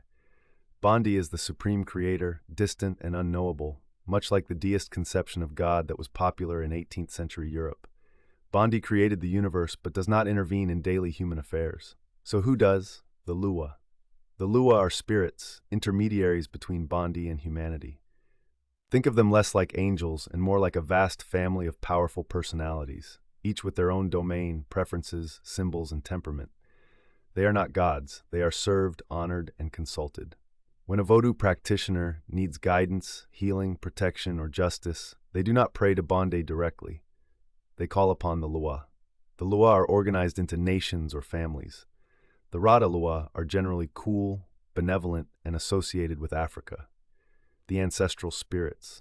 The Petro Lua are fiercer, hotter, born from the rage and suffering of slavery in the New World. And then there's the Gede family, the spirits of death, the cemetery, and the ancestors. Each Lua has a vave, a sacred symbol drawn on the ground in cornmeal or gunpowder to invoke them. Each has preferred offerings, specific foods, drinks, colors, and songs. When a Lua is called and arrives, they mount a practitioner, possessing their body temporarily. This is not Hollywood possession. It is considered a profound honor. The person mounted by a Lua becomes the horse, and the Lua rides them, speaking through them, dancing, giving advice, and accepting offerings. And among all the Lua, none is more recognizable or more misunderstood than Baron Samedi. Baron Samedi is the head of the Gede family, the Lua of death, sexuality, and the ancestors. His name means Baron Saturday, because Saturday is the day associated with death in Haitian tradition, the day bodies were traditionally buried. His appearance is unmistakable. He dresses like a corpse prepared for burial in Haitian tradition. A black tailcoat or tuxedo, a top hat, and dark sunglasses, sometimes with one lens missing, because he sees both the world of the living and the world of the dead simultaneously. His face is painted white like a skull, or sometimes he appears as a skeleton itself. He carries a cane, smokes cigars or cigarettes constantly, and drinks clarin, raw Haitian rum, often mixed with 21 hot peppers. But what truly sets Baron Samedi apart from death figures in other mythologies is his personality. He is not solemn, he is not mournful. He is obscene, hilarious, and absolutely uncontrollable. He tells dirty jokes, he makes sexual gestures, he mocks the living and the dead equally. He dances in a style so provocative it would be banned from television. Why? Because Baron Samedi understands something that most death figures do not. Death is the great equalizer. Rich or poor, powerful or weak, saint or sinner, everyone ends up in the ground. And in the face of that absolute equality, the only sane response is to laugh. But beneath the laughter lies absolute power. Baron Samedi is the gatekeeper. He digs the graves, he welcomes the dead, and crucially, he decides when someone dies. If Baron Samedi refuses to dig your grave, you cannot die. This is why Vodou practitioners sometimes appeal to Baron Samedi during serious illness. He is not just a death spirit, he is a healing spirit. He can hold death at bay. There is a famous Haitian proverb, Baron Samedi holds the keys to the cemetery. No one enters without his permission, and no one leaves without it either. Baron Samedi does not work alone. He is the patriarch of an entire family of death spirits, the Gede. The Gede are among the most beloved and feared Lua in all of Vodou. They include Maman Brigitte, Baron Samedi's wife, a fierce, foul-mouthed spirit who protects gravestones and is associated with the color purple and hot peppers. Some scholars believe Maman Brigitte has roots in the Celtic goddess Brigid, brought to the Caribbean by Irish indentured servants who worked alongside enslaved Africans on the plantations. If true, she represents one of the most fascinating examples of cross-cultural spiritual fusion in history. Then there are the Barons. Baron Lacroix, who is more refined and intellectual than Baron Samedi, and Baron Cimetière, who guards the cemetery gates. Each represents a different face of death. The Gede spirits share Baron Samedi's crude humor and love of excess. When they mount a practitioner during ceremony, the person typically begins drinking massive quantities of rum and hot pepper, chain smoking, telling vulgar jokes, and speaking in nasal voices. They are disruptive, they are inappropriate, and they are deeply, deeply loved. Because the Gede represent something essential in Vodou philosophy. Death is not the enemy. Death is part of the family, and the family is loud, messy, and eternally laughing. In 1957, a soft-spoken country doctor named François Duvalier was elected president of Haiti. Within years, he had transformed himself into one of the most brutal dictators of the 20th century, and he did it, in part, by becoming Baron Samedi. Duvalier, who called himself Papa Doc, understood the power of Vodou in Haitian culture. He was not just a politician. He was an ethnologist who had studied Haitian folk religion extensively, and he weaponized that knowledge with terrifying precision. Papa Doc began dressing exactly like Baron Samedi. He wore the black suit, the top hat, the thick glasses. He spoke in a slow, nasal whisper, mimicking the voice of the Gede spirits. He cultivated an image that blurred the line between political leader and death spirit incarnate. His message was clear. I am not just your president, I am death itself. Oppose me, and you oppose the spirit world. His secret police, the Tonton Macoutes, named after a Haitian bogeyman, enforced his rule through murder, torture, and disappearance. They wore dark sunglasses in deliberate echo of Baron Samedi. The effect on the Haitian population was devastating. Duvalier used their own sacred beliefs against them. Papa Doc ruled Haiti from 1957 until his death in 1971. He was succeeded by his son, Jean-Claude Baby Doc Duvalier, who continued the dynasty until 1986. Between them, the Duvaliers are estimated to have killed 30,000 to 60,000 Haitians. It is important to understand, Duvalier did not represent Vodou. He exploited it. He took a religion of resilience, community, and spiritual connection, forged in the fires of slavery, and twisted it into a tool of political terror. Many Vodou practitioners despised him. Baron Samedi entered Western popular culture through one very specific door, the 1973 James Bond film Live and Let Die. In the film, actor Geoffrey Holder plays a character named Baron Samedi, a mysterious, laughing figure associated with a Caribbean island's criminal underworld. The film is deeply problematic by modern standards, filled with racial stereotypes and a cartoonish portrayal of Vodou. But Geoffrey Holder's performance is magnetic. His Baron Samedi laughs, dances, and seems genuinely unkillable. Thrown into a coffin full of snakes, he appears alive and laughing on the front of a train in the film's final shot. He cannot be destroyed because, of course, Baron Samedi is death. You do not kill death. Since then, Baron Samedi has appeared in countless video games, most notably as a playable character in the game Smite, in novels, in comics, and in television. The character of Dr. Facilier in Disney's The Princess and the Frog draws heavily on Baron Samedi's iconography, though Disney softened and fictionalized the connection. But every time Baron Samedi appears in popular culture, there is a tension. Because for millions of Vodou practitioners, Baron Samedi is not a character. He is not a Halloween costume. He is a Lwa, a spiritual being who is actively served, honored, and feared. Imagine if a foreign film industry turned Jesus Christ into a recurring villain, and you begin to understand the frustration. Vodou is not a relic. It is not a curiosity. It is one of the most vital and practiced religions in the Western Hemisphere. In 2003, Vodou was officially recognized as a religion by the Haitian government, giving Vodou priests, known as Haungans, and priestesses, known as Mambos, the legal right to perform baptisms, marriages, and funerals. An estimated 50 to 80% of Haitians practice some form of Vodou, often alongside Catholicism. This is not a contradiction. In Vodou, the Catholic saints and the Lwa have been intertwined for centuries. Many practitioners see no conflict in attending Mass on Sunday morning and serving the Lwa on Sunday night. Vodou is also a religion of resistance. It was during a Vodou ceremony at Boy Caiman in August 1791 that the Haitian Revolution began, the only successful slave revolution in human history. The spirit Ezili Dantor is said to have appeared that night, and the revolution that followed overthrew the French colonial system and established Haiti as an independent nation in 1804. Baron Samedi stands at the heart of this tradition. He reminds practitioners that death is not the end, that the ancestors are always present, that even in the darkest moments, slavery, dictatorship, earthquake, hurricane, laughter persists. The grave is not a prison. It is a doorway, And on the other side, Baron Samedi is waiting, smoking his cigar, drinking his rum, laughing, always laughing. Baron Samedi is not what Hollywood told you he was. He is not a villain. He is not a curse. He is the laughter in the darkness, the cigar smoke rising from the grave, the reminder that death comes for everyone, and that the only proper response is to live loudly, love fiercely, and laugh at the inevitable. He is Hades' answer to the oldest human fear, and his answer is a joke so filthy it would make the angels blush.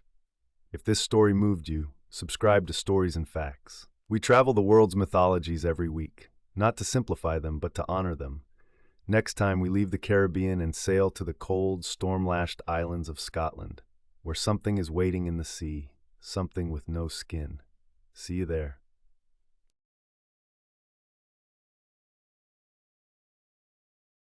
There is an island chain off the northern tip of Scotland where the wind never truly stops, where the sea is gray and cold even in summer, where ancient stone circles older than the pyramids stand in silent fields, and where for centuries the people refused to speak one name after dark, the Nuckelavee. It comes from the sea. It rises from the waves like a nightmare made flesh, except it has no flesh. Not really. It has no skin. What you see when the Nuckelavee emerges is muscle. Raw, red, glistening muscle, crisscrossed with black veins as thick as rope, a single enormous eye, burning like a coal fire, and a mouth that breathes poison so potent it can wither an entire island's crops in a single exhalation. The Nuckelavee is, by almost every account, the most terrifying creature in all of British folklore. It is not a ghost, it is not a fairy, it is something else entirely. Something older, something that smells of brine and rot and plague. And tonight, we're going to meet it. Welcome to Myths of the World. I'm your host, and I strongly suggest you leave the lights on for this one. To understand the Nuckelavee, you need to understand where it comes from. The Orkney Islands sit roughly 10 miles off the northernmost point of mainland Scotland, separated by a treacherous strait called the Pentland Firth, one of the most dangerous stretches of water in the world. The tides here can run at 12 knots. Ships have been swallowed by whirlpools. Fishermen who fell overboard simply vanished. For nearly 600 years, from the 9th century to the 15th, Orkney was not Scottish at all, it was Norse. The Vikings settled here, and their language, their culture, and their mythology became the foundation of Orcadian life. The old Orkney language Norn was a Norse dialect that survived into the 18th century. The folklore of Orkney is not purely Celtic, not purely Norse. It is something unique, a blend, a collision. The islanders lived by the sea. They fished for herring and cod. They farmed thin, wind-battered soil, and they knew in their bones that the sea was alive, not metaphorically, literally alive, with creatures and spirits and powers that could bless or destroy at whim. The sea gave life, and the sea took it. The Nuckelavee was the sea's darkest face. The definitive description of the Nuckelavee comes from one man, Walter Traill Denison. Denison was born in Orkney in 1825 and spent his life collecting the folklore of the islands. He was a farmer himself. He understood the people, their language, their fears. In the 1880s and 1890s, he published accounts of Orkney's supernatural traditions in the journal Scottish Antiquary and in his own collections. And his description of the Nuckelavee is the most detailed and the most disturbing account of any creature in British folklore. According to Denison, the Nuckelavee is a creature of the sea that sometimes ventures onto land, always at night, always near the coast. It appears as a monstrous horse, but not a normal horse. Fused to the horse's back is a human-like torso, as if a rider and horse had been melted together into one being.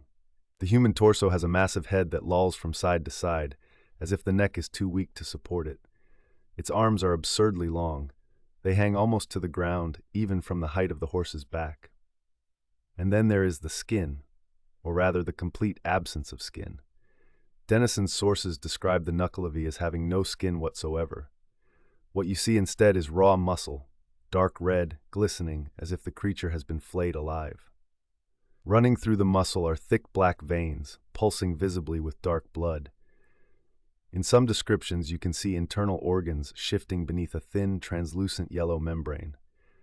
The horse portion has a single giant eye, red, glowing, and lidless. Its mouth is enormous and exudes a foul, toxic vapor. This is not a creature that evolved gradually in folklore. This is a nightmare that arrived fully formed, as if someone's absolute worst fear stepped out of the ocean and started walking. The most famous Nuckelavee account comes from a man known only as Thinnest, a farmer from the island of Samedi in Orkney, whose story was recorded by Denison.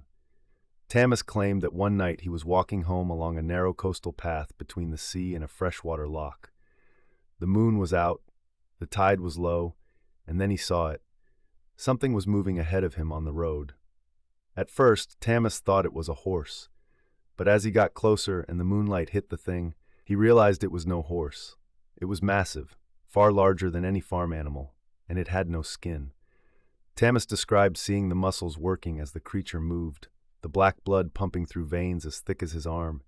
He saw the human torso mounted on the horse's back, the great rolling head, the arms that nearly touched the ground, and worst of all, the single eye, fixed directly on him. Thinnest did the only thing a man could do. He ran, but the Nuckelavee pursued him. Thinnest could hear it behind him, the wet, slapping sound of exposed muscle on stone. He could smell it, a stench of rot and brine that made his eyes water. The creature's breath reached him as a wave of heat, and where it touched the grass beside the road, the grass turned brown and curled. Thinnest survived because he remembered the one rule every Orcadian knew: the Nuckelavee cannot cross fresh water. He sprinted for the loch and splashed into it, wading across as fast as he could. Behind him, the creature stopped at the water's edge. It screamed, a sound Thinnest said he would hear in his nightmares until the day he died, and then it retreated back toward the sea. Thinnest made it home, but he never walked that road at night again. The Nuckelavee was not merely frightening to look at. It was a bringer of catastrophe. According to Orkney tradition, the Nuckelavee's breath, called the Nuckelavee's blight, could wither crops across entire islands. When a mysterious disease struck cattle or sheep, it was the Nuckelavee's doing. When crops failed without explanation, the Nuckelavee had breathed on them. The most specific disease attributed to the Nuckelavee was mortasheen, a wasting disease in horses and cattle.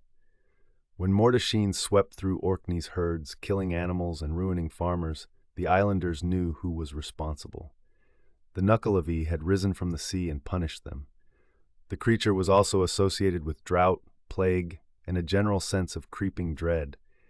It was said to guard a region of the sea called the moor, and any human activity that disturbed the sea, particularly the burning of kelp to make soda ash, a major Orkney industry in the 18th and 19th centuries, could enrage it. This last detail is crucial. The Nuckelavee despised the burning of seaweed. The thick, acrid smoke from kelp kilns along the Orkney coast was said to be what drove the creature onto land in fury. When we get to what the Nuckelavee represents, remember this: its rage is linked to human industrial activity on the coast. The only force that could restrain the Nuckelavee was the mythology of the Sea Mother, a benevolent spirit associated with summer and calm waters.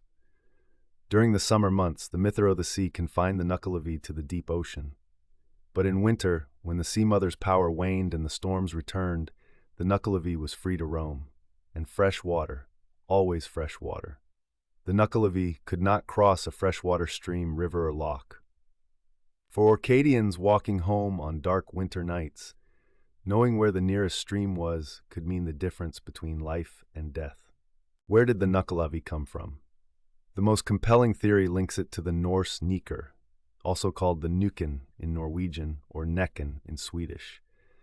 These were water horses, shape-shifting spirits that inhabited lakes, rivers, and the sea. They could appear as beautiful horses, luring riders onto their backs before plunging into the water and drowning them. The Niker tradition is ancient. It appears in Icelandic sagas, in Norwegian folk tales, and across Scandinavia. When the Norse settled Orkney, they brought these stories with them. Over centuries, the water horse transformed. In mainland Scotland, it became the Kelpie, a shape-shifting horse that haunts lochs and rivers. But in Orkney, isolated and battered by the sea, the water horse became something far worse. The Nuckelavee shed the beauty, it shed the shape-shifting, it shed the skin itself. What was left was the most primal version of the fear, a thing from the sea that comes for you, that you cannot fight, that you can only flee. Some scholars also see influences from Norse mythology's more apocalyptic creatures, the Midgard serpent, the Draugr, undead of the sagas, and the general Norse sense that the sea was a place of monsters. Orkney's version simply combined all of these fears into one being and stripped away every comfort. If we step back from the horror, and it is difficult to step back from this particular horror, the Nuckelavee tells us something profound about the people who created it. The Orkney Islanders lived in one of the harshest environments in the British Isles. Their survival depended on the sea, but the sea was capricious and deadly. Disease swept through their herds without warning. Crops failed in sudden, unexplained blights. Winter storms could last for weeks, trapping entire communities. The Nuckelavee is all of these fears given a single terrible body. It is disease, the mortasheen that killed their livestock. It is crop failure, the blight breathed onto fields. It is the winter storm. It emerges when the sea mother's protection fades, and it is the environmental consequence of their own industry. It rages when they burn kelp, when they pollute the sea air with industrial smoke. This last point resonates with remarkable modernity. The Nuckelavee, in a sense, is an ecological horror, a creature that punishes humans for damaging the marine environment. The islanders of 2 centuries ago, burning kelp on their shores and watching their crops fail and their cattle sicken, created a myth that said, the sea is alive, and if we abuse it, something terrible will come for us. In an age of climate change, rising seas, and collapsing marine ecosystems, the Nuckelavee has never been more relevant. It is still out there, in the dark water, skinless, watching, waiting for someone to disturb the sea. The Nuckelavee is not famous. It never got a Marvel movie or a video game franchise. It sits in the shadows of British folklore, known mainly to scholars and the people of Orkney themselves. But if you ever find yourself on those islands, standing on a coastal path at night with the wind cutting through your coat and the moon on the water, you will understand why they feared it. You will understand why, even now, some Orcadians hesitate before saying the name. The Nuckelavee, the thing with no skin, the horse from the sea. It cannot cross fresh water. Remember that. It might save your life. Next time on Myths of the World, we go back in time, long before Christianity, long before Rome, to the ancient Celtic festival that became Halloween, Samhain, the night the veil between worlds goes thin. See you then, if you dare.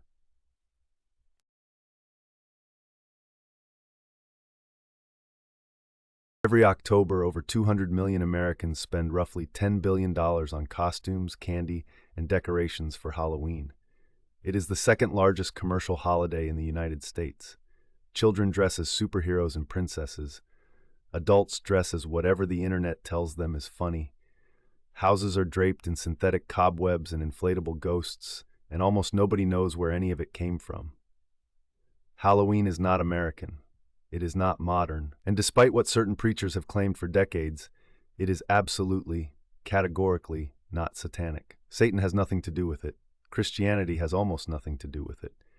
What Halloween actually is, what it has always been, is Celtic. It begins with the word Samhain, pronounced sa-win. It is an Irish Gaelic word meaning roughly summer's end, and it names a festival that the Celtic peoples of Ireland, Scotland, and Wales celebrated for at least 2,000 years before the first Christian missionary ever set foot on their shores. Samhain was the night the dead came home. This is its story. The Celtic year was divided into 2 halves, the light half and the dark half. The light half began on Beltane, May 1st, when the cattle were driven to summer pastures and the warmth returned. The dark half began on Samhain, October 31st to November 1st, when the harvest ended, the cattle were brought back, and the long darkness of winter set in. Samhain was not simply a date on a calendar. It was a threshold, a doorway between seasons, between years, between worlds. The Celts understood time as cyclical, and at Samhain the cycle turned. The old year died, the new year had not yet begun. And in that gap, that liminal space, the normal rules of reality did not fully apply. This is crucial. Samhain was a beginning, not an ending. It was the Celtic New Year. The first day of winter was the first day of the year, because for the Celts, all things began in darkness. Just as a new day began at sunset, not sunrise, the new year began in the darkest season. The festival lasted several days, centered on the night of October 31st. It was a time for feasting, the last fresh meat before winter, as cattle that could not be fed through the cold months were slaughtered and preserved. It was a time for gathering. Scattered communities came together at central meeting places, and it was a time for something much stranger and more profound. It was the time when the veil between the living and the dead grew thin enough to see through. The central belief of Samhain was this: on the night of October 31st, the boundary between the world of the living and the other world, the realm of the dead, the gods, and the fairy folk, became permeable. Spirits could cross over. The dead could return home. And the Aos, the supernatural beings of Irish mythology, often translated as fairies, but far more dangerous than that word implies, could walk freely among mortals. This was not necessarily terrifying. The Celts did not view death as we do. The other world was not hell. It was simply another place, parallel to ours, sometimes better, sometimes dangerous, always close. The dead were not gone. They were nearby, separated by a barrier that weakened at specific times. And at Samhain, that barrier nearly vanished. Families set extra places at their tables for deceased relatives. Food and drink were left outside doorways as offerings to wandering spirits. Hearth fires were extinguished and then relit from a central communal flame, symbolizing the death and rebirth of the year itself. But not everything that crossed the threshold was friendly. The Aos were unpredictable and could be malicious. Souls of the recently dead might be confused, angry, or lost. And certain beings, the Fear Gorta, the Hungry Man, the Dullahan, the Headless Rider, the Slua, the Host of the Dead, were genuinely dangerous. Samhain was awe and terror in equal measure. You honored the dead, you fed the spirits, and you took precautions, because on this night you were not alone in the dark. The most important Samhain site in Ireland was not the Hill of Tara, though Tara plays its role. It was Tlachga. Tlachga, now known as the Hill of Ward, sits 12 miles from Tara in County Meath.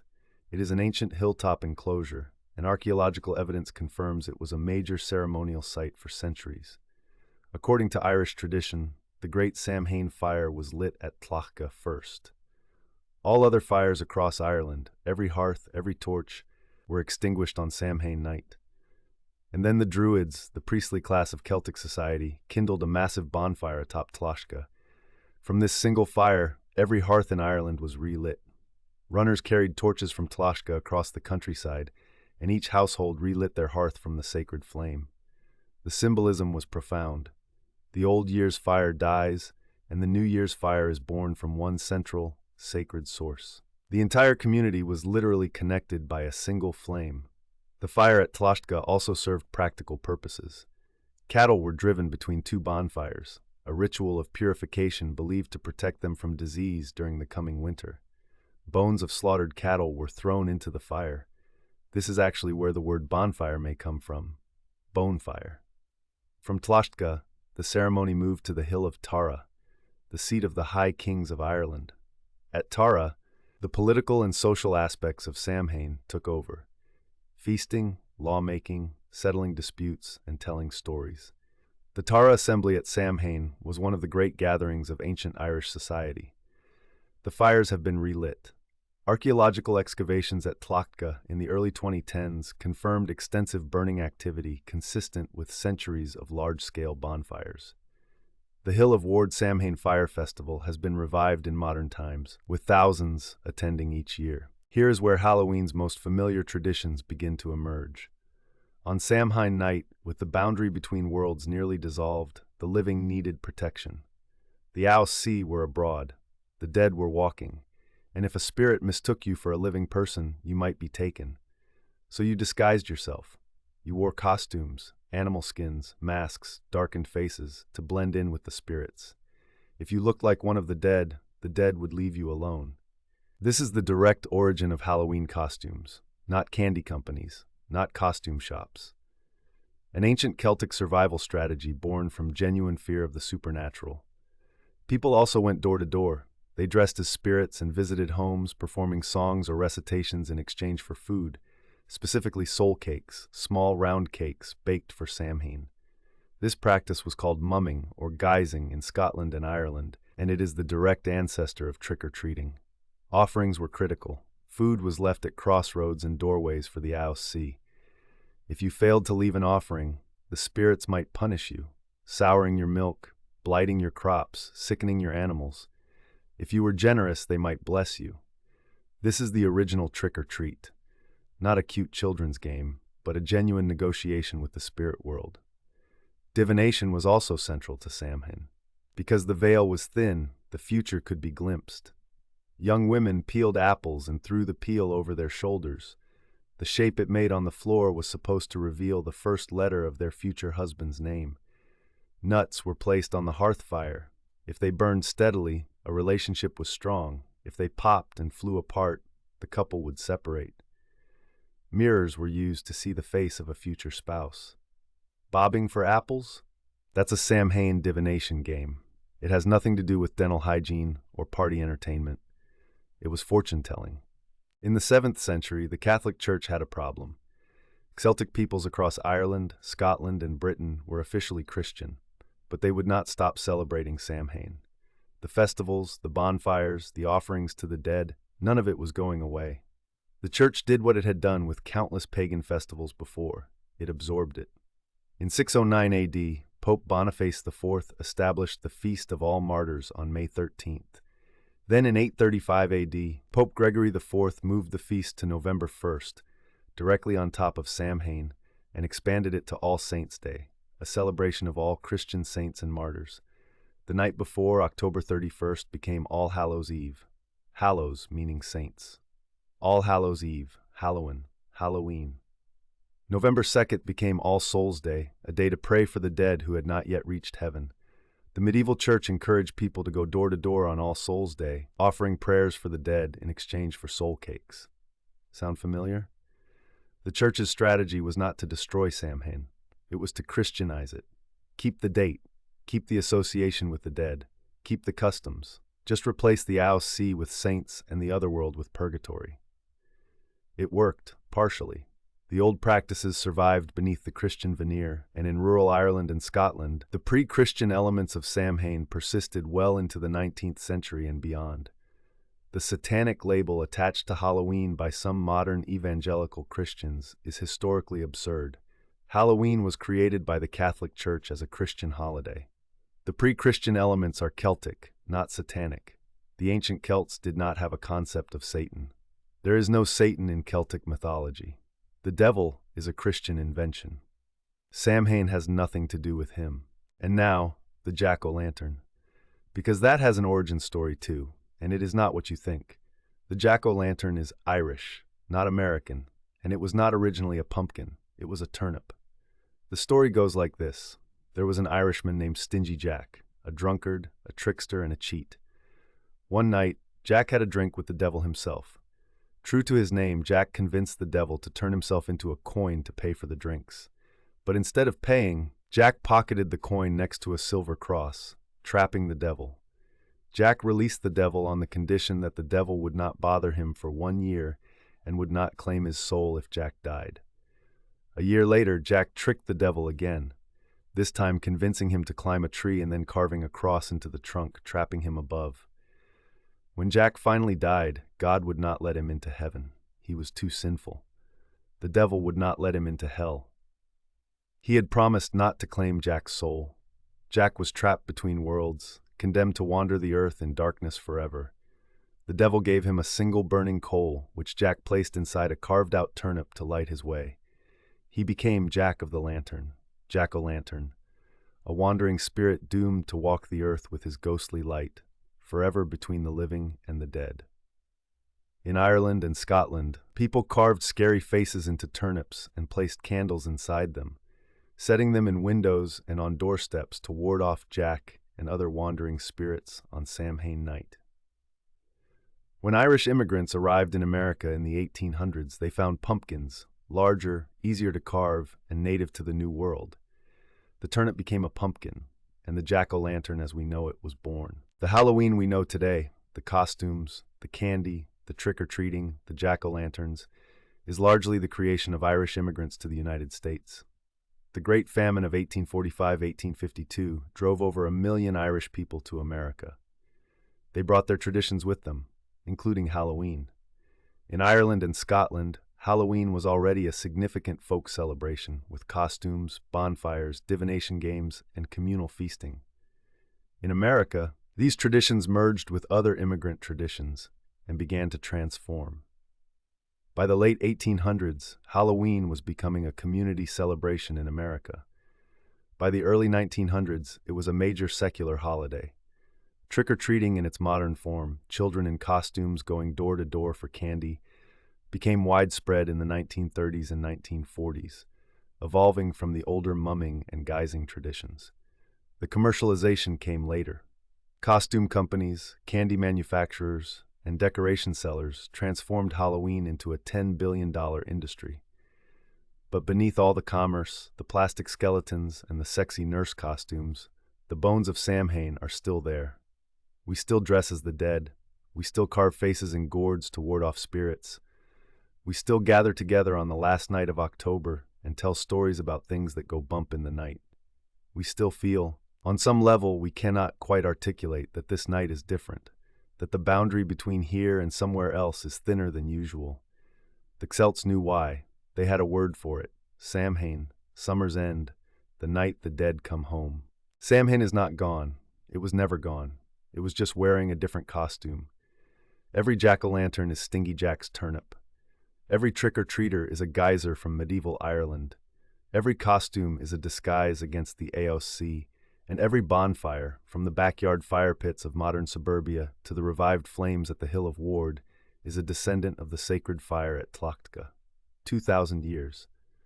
That is how long this tradition has survived. Through the fall of the Roman Empire, through the rise of Christianity, through famines and migrations and commercialization, it survived because it speaks to something fundamental in us: the need to acknowledge the dead, to face the darkness, and to do it together. Samhain, All Hallows Eve, Halloween. The name changes. The fire endures. Next time on Myths of the World, we go east, far east, to China, where a monkey born from a stone declared war on heaven itself. Sun Wukong, the Monkey King. See you then.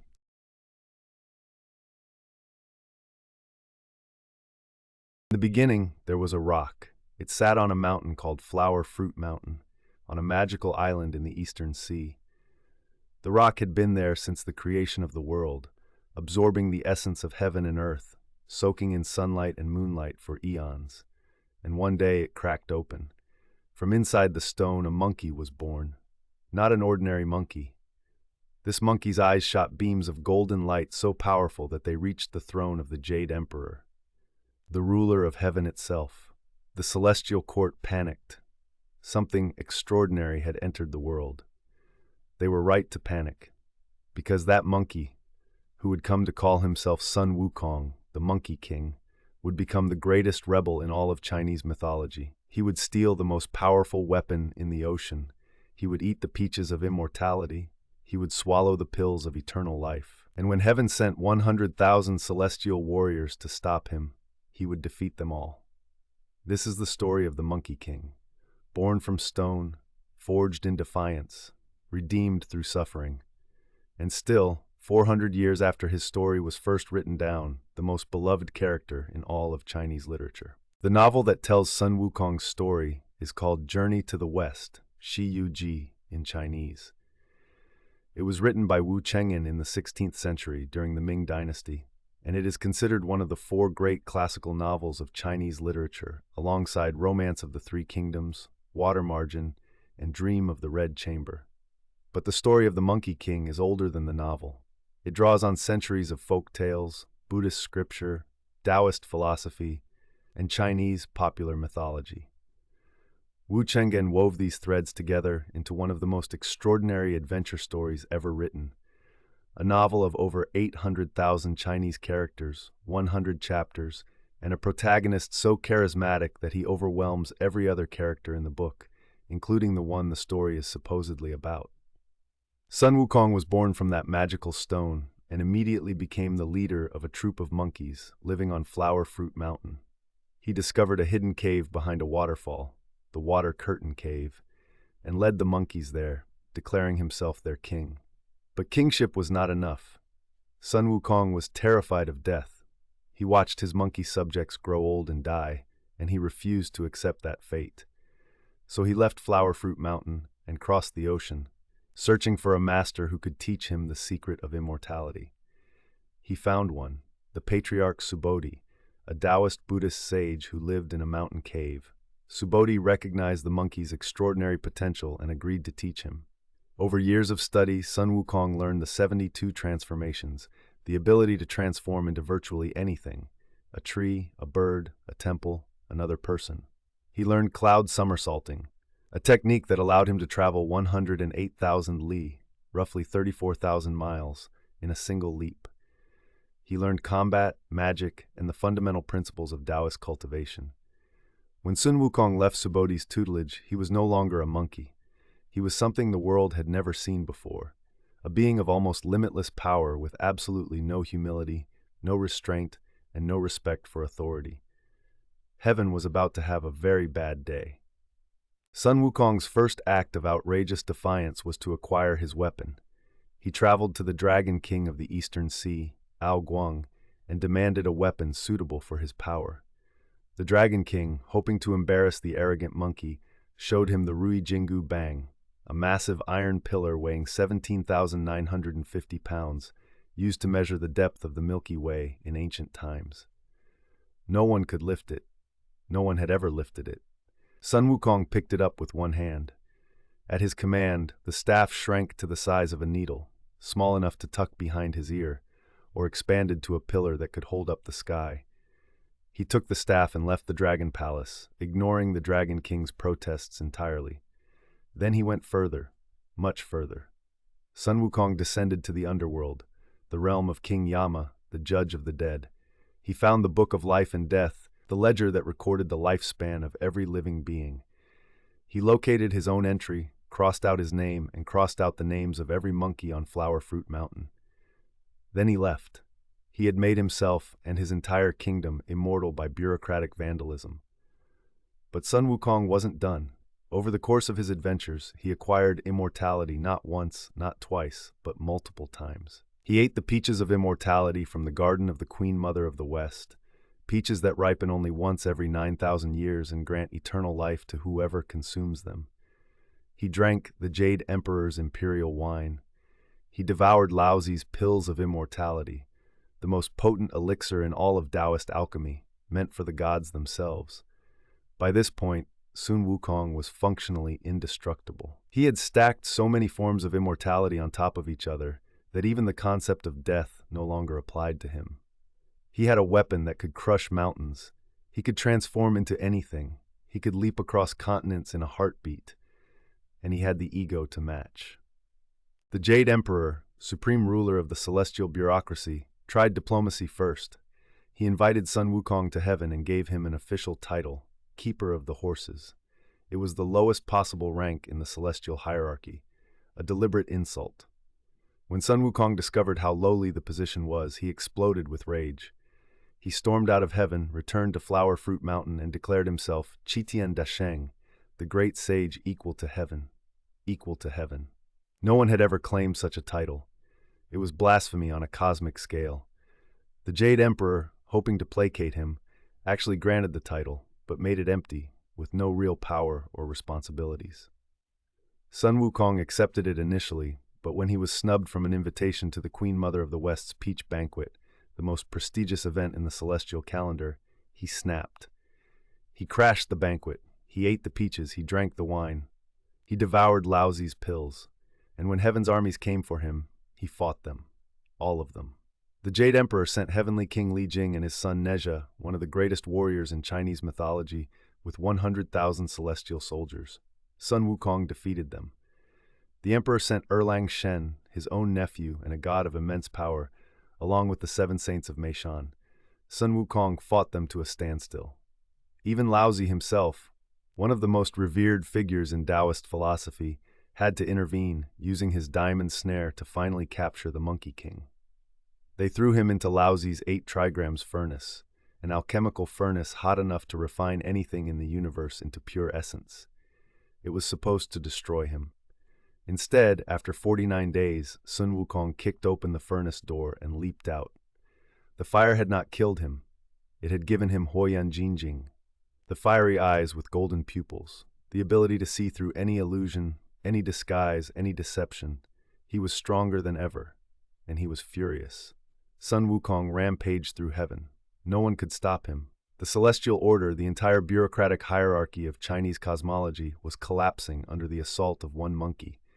The Jade Emperor had one option left. He called the Buddha. The Buddha Shakyamuni arrived in heaven and approached Sun Wukong calmly. "You are powerful," the Buddha acknowledged. "But can you escape my palm?" Sun Wukong laughed.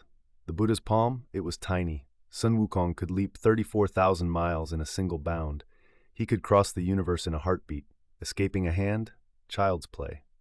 "If you can leap out of my palm," the Buddha said, "I will give you the Jade Emperor's throne. You will rule heaven." Sun Wukong leaped.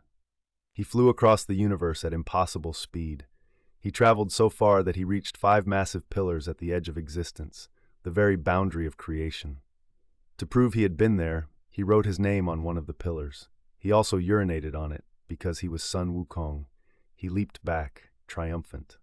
"I've reached the edge of the universe," he declared. "Give me the throne." The Buddha smiled and held up his hand. On his middle finger, in tiny characters, were the words, "Sun Wukong was here." The 5 pillars had been the Buddha's 5 fingers. Sun Wukong had never left his palm. Before the Monkey King could react, the Buddha turned his hand and brought his 5 fingers down as 5 elements mountain, a mountain of cosmic weight that pinned Sun Wukong to the earth. There he would stay trapped for 500 years. The great sage equal to heaven, the being who had defeated heaven's armies, eaten the peaches of immortality, and defied every authority in the universe, had been humbled by a being who operated on a level of existence beyond power, beyond combat, beyond ego. The lesson was not that Sun Wukong was weak. He was absurdly, almost infinitely powerful. The lesson was that raw power without wisdom, without humility, without purpose, ultimately defeats itself. You can leap to the edge of the universe and still never escape the palm of enlightenment. 500 years passed. Dynasties rose and fell, and then a monk came walking down the road. His name was Xuanzang, the Tang Sanzang, the Tang Dynasty monk.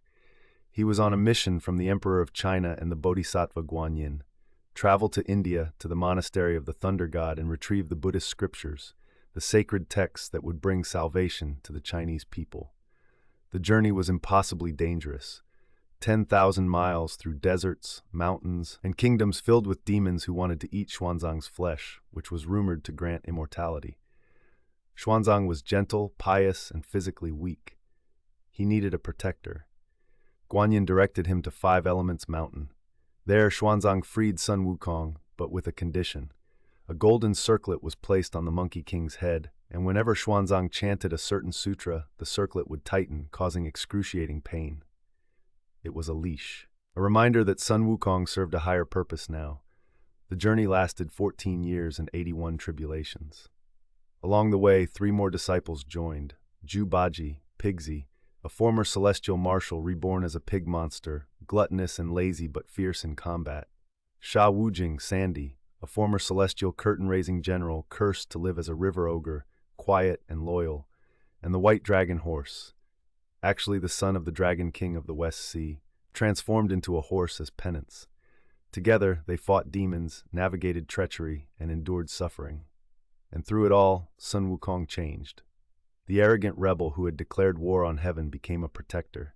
The monkey who had cared only for himself learned loyalty, sacrifice, and compassion. His 72 transformations and his fiery golden eyes became tools of protection rather than destruction. When they finally reached India and obtained the scriptures, the Buddha granted Sun Wukong the title of Victorious Fighting Buddha, not equal to heaven, but something greater, a being who had earned enlightenment through the hardest possible path, the surrender of ego. Sun Wukong's story is, at its heart, a Buddhist parable. Raw talent without discipline is destructive. Power without purpose is chaos. And the longest journey is not the one across the map, it is the one from selfishness to selflessness. Sun Wukong is everywhere. In China, he is arguably the most popular character in all of literature. Journey to the West has been adapted into more films, television series, operas, and stage plays than any other Chinese novel. Beijing Opera's Monkey King performances are among the most spectacular in the repertoire, acrobatic, colorful, and wildly entertaining. But Sun Wukong's influence extends far beyond China. In Japan, the manga artist Akira Toriyama read Journey to the West as a child and was captivated by the Monkey King. In 1984, he began publishing Dragon Ball, a manga about a boy named Son Goku, the Japanese pronunciation of Sun Wukong, who has a monkey tail, rides a flying cloud, carries an extendable staff, and has limitless power. Dragon Ball became one of the best-selling manga series in history, with over 300 million copies sold worldwide. Goku is Sun Wukong, reimagined for the 20th century but unmistakably the same character. The influence continues. The video game Black Myth: Wukong, released in 2024, became one of the highest-rated games of the year. The character appears in Smite, League of Legends, Dota 2, and dozens of other games. The 2001 Gorillaz music video for Monkey was directly inspired by the character. Jin Luanyang's graphic novel American-Born Chinese weaves Sun Wukong's story into a modern tale of identity and belonging. Sun Wukong endures because his story is universal, the rebel who must learn humility, the powerful who must learn purpose, the individual who must learn to serve something greater than themselves. Every culture recognizes that arc. Every person has lived some version of it. He is the monkey who fought heaven, and in losing, he found something worth more than any throne. Sun Wukong was born from stone. He defied death, defeated armies, and challenged the order of the universe itself. He was imprisoned for 500 years, freed by a monk, and walked 10,000 miles to find what he had been looking for all along. Not power, but purpose. 400 years after Wu Cheng'an wrote him into existence, the Monkey King is more alive than ever. He is Goku on a Saturday morning cartoon. He is a Peking opera acrobat leaping across the stage. He is a video game hero smashing demons. He is the spirit of rebellion and redemption encoded into one chaotic, brilliant, infuriating, lovable character. The great sage, equal to heaven. The victorious fighting Buddha, just a monkey who turned out to be everything. Next time on Myths of the World, we travel to the dark forests of Russia and Eastern Europe, where a witch lives in a hut that walks on chicken legs. Her name is Baba Yaga, and she is waiting for you. See you then.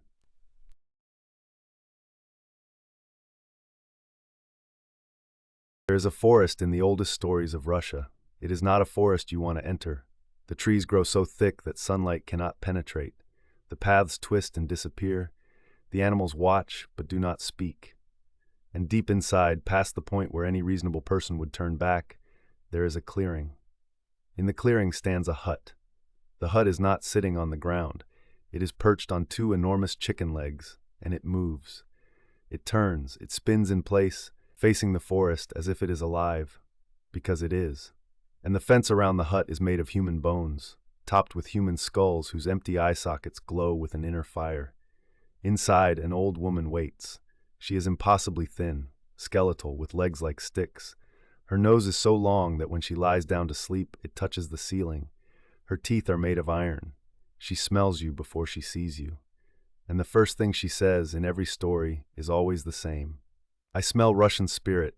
Who comes uninvited to the house of Baba Yaga?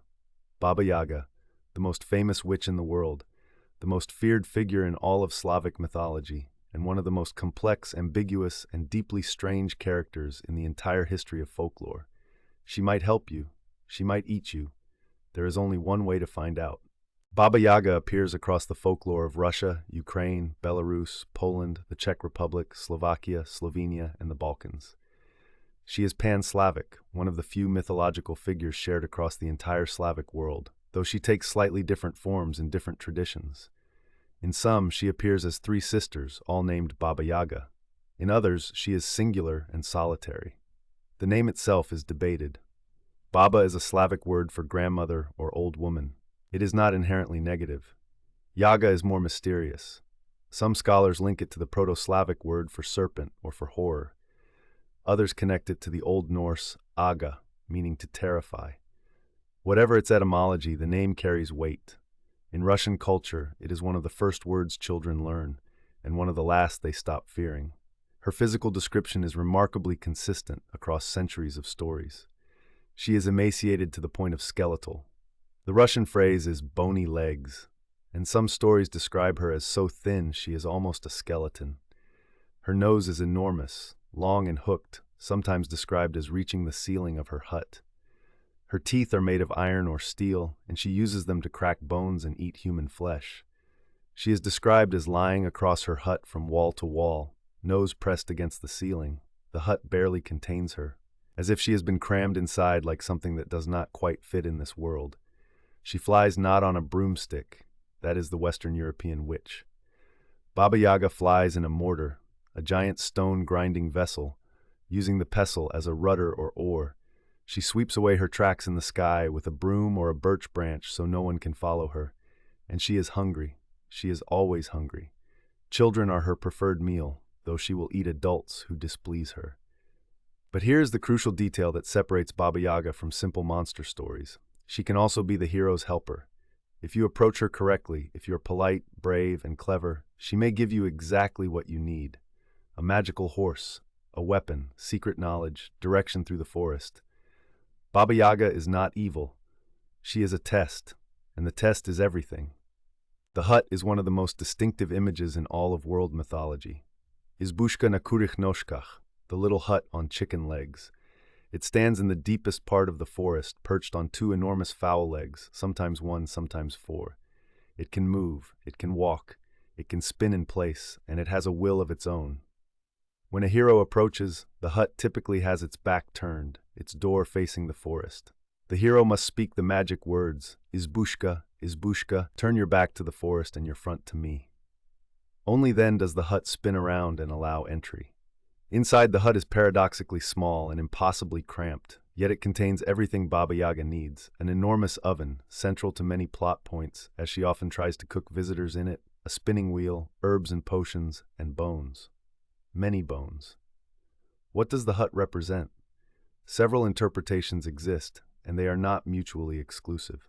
The most compelling theory connects the hut to actual ancient Slavic funerary practices. The early Slavs, before Christianity, practiced a form of above-ground burial in which the dead were placed in small wooden structures raised on stilts or tree stumps. These houses of the dead were built to keep animals away from the remains and were placed at the edge of the forest, at the boundary between the village, the world of the living, and the wilderness, the world of the dead and spirits. The chicken legs may be a folk memory of these stilt structures. The hut itself is a house of the dead, and Baba Yaga, who lives inside it, is the guardian of that boundary. When the hero enters Baba Yaga's hut, they are symbolically entering the realm of the dead. They are crossing a threshold, and Baba Yaga, who lies stretched out like a corpse, nose touching the ceiling, surrounded by bones, is the gatekeeper who decides whether they may pass through and return to the world of the living. Sound familiar? She is, in many ways, the Slavic Baron Samedi, a death figure who can grant passage or deny it. The most famous Baba Yaga story is the tale of Vasilisa the Beautiful, Vasilisa Prekrasnaya, and it is one of the great fairy tales of the world. Vasilisa is a young girl whose mother dies and whose father remarries a cruel woman with two cruel daughters. A setup immediately recognizable from Cinderella, and scholars have long noted the deep structural parallels between the two tales. Before dying, Vasilisa's mother gives her a small wooden doll. "Keep this doll with you always," she says. "When you are in trouble, feed it a little food and ask its advice." The stepmother and stepsisters torment Vasilisa and give her impossible tasks. Then one night, the hearth fire goes out. In the old world, this was a catastrophe. No fire meant no cooking, no warmth, no survival. The stepmother sends Vasilisa into the forest to fetch fire from the only source available, Baba Yaga. Vasilisa walks through the forest in darkness. As she travels, she sees 3 horsemen ride past. One is dressed all in white on a white horse. This is the dawn. One is dressed in red on a red horse. This is the sun. One is dressed in black on a black horse. This is the night. They are Baba Yaga's servants, and they control the cycle of day and night itself. Vasilisa arrives at the hut on chicken legs, the bone fence, the glowing skulls. Baba Yaga is waiting. "I smell Russian spirit," the witch says. "What do you want?" I need fire, grandmother, Vasilisa replies. Fire you shall have, says Baba Yaga, but first you must work. Baba Yaga sets Vasilisa a series of impossible tasks. She must clean the hut, cook the meals, wash the laundry, separate poppy seeds from dirt, and extract oil from a pile of grain, all before Baba Yaga returns or she will be eaten. Vasilisa is terrified, but she remembers her mother's gift.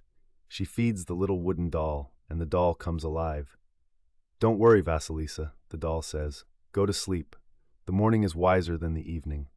While Vasilisa sleeps, the doll completes every task perfectly. Baba Yaga returns and finds the work done. She is not pleased. She is suspicious. How did you do this? She demands. My mother's blessing helps me, Vasilisa answers. At these words, Baba Yaga recoils. Blessing? Get out. I want no blessed souls in my house. She seizes one of the glowing skulls from her fence, thrusts it onto a stick, and gives it to Vasilisa. Here's your fire. Take it and go. Vasilisa carries the skull home through the forest, the eye sockets blazing with supernatural fire. When she arrives at her stepmother's house, the skull's eyes fix on the stepmother and the stepsisters. The fire burns them to ashes. Vasilisa is free. The tale has layers upon layers. The doll, the mother's blessing, represents ancestral protection, the guidance of the dead, reaching into the world of the living. The tasks are initiatory trials. Vasilisa must prove herself worthy. Baba Yaga's revulsion at the word blessing suggests she operates outside or before the Christian framework. She is an older, pre-Christian power that respects certain rules but answers to no church. And the fire Vasilisa brings home is not ordinary fire. It is death fire. It is fire from the realm of the dead, and it knows justice. It destroys the wicked and spares the worthy. Vasilisa's journey is a death and rebirth narrative. She enters the forest as a child. She enters the house of death. She is tested, and she returns transformed, carrying the fire of the dead, armed with the power of her ancestors, no longer a victim. Scholars have argued for over a century about what Baba Yaga truly is. She is clearly not a simple villain. She is too complex, too ambiguous, too deeply embedded in Slavic culture to be dismissed as a fairy tale antagonist.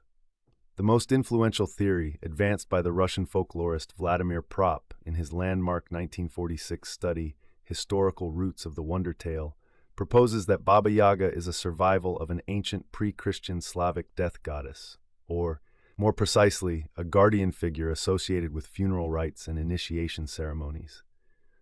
Prop argued that fairy tales preserve the traces of ancient rituals. The hero's journey into the forest, the encounter with a supernatural figure, the tests and the return, all of these map onto initiation rites practiced by pre-agricultural and early agricultural societies. In these rites, young people were taken to the edge of the community, the forest, symbolically killed, entering the house of death, tested, proving their readiness for adulthood, and reborn, returning transformed. Baba Yaga is the priestess of this initiation. She is the death that must be faced. Her hut is the realm of the dead. Her tests are the trials of passage, and the hero who passes through her domain returns changed, no longer a child but an adult armed with knowledge, power, and the protection of the ancestors. The folklorist Andreas Johns, in his comprehensive 2004 study Baba Yaga, the ambiguous mother and witch of the Slavic folktale, argues that Baba Yaga's ambiguity is her defining feature. She is simultaneously dangerous and helpful, destructive and generative, terrifying and maternal. She is a mother figure. Baba means grandmother, but a mother who devours. She is death, but death that leads to rebirth. This ambiguity may reflect an ancient Slavic worldview in which death was not simply an ending but a transformation. The forest was not simply a dangerous place, but a liminal zone where the rules of the living world did not apply. And the old woman in the hut, skeletal, iron-toothed, hungry, was not evil. She was necessary. She was the guardian of the threshold that every person must eventually cross. Baba Yaga never left. She adapted, just as she has always adapted.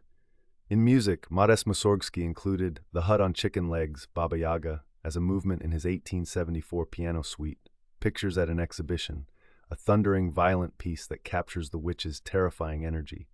Tchaikovsky wrote a Baba Yaga piece for his children's album.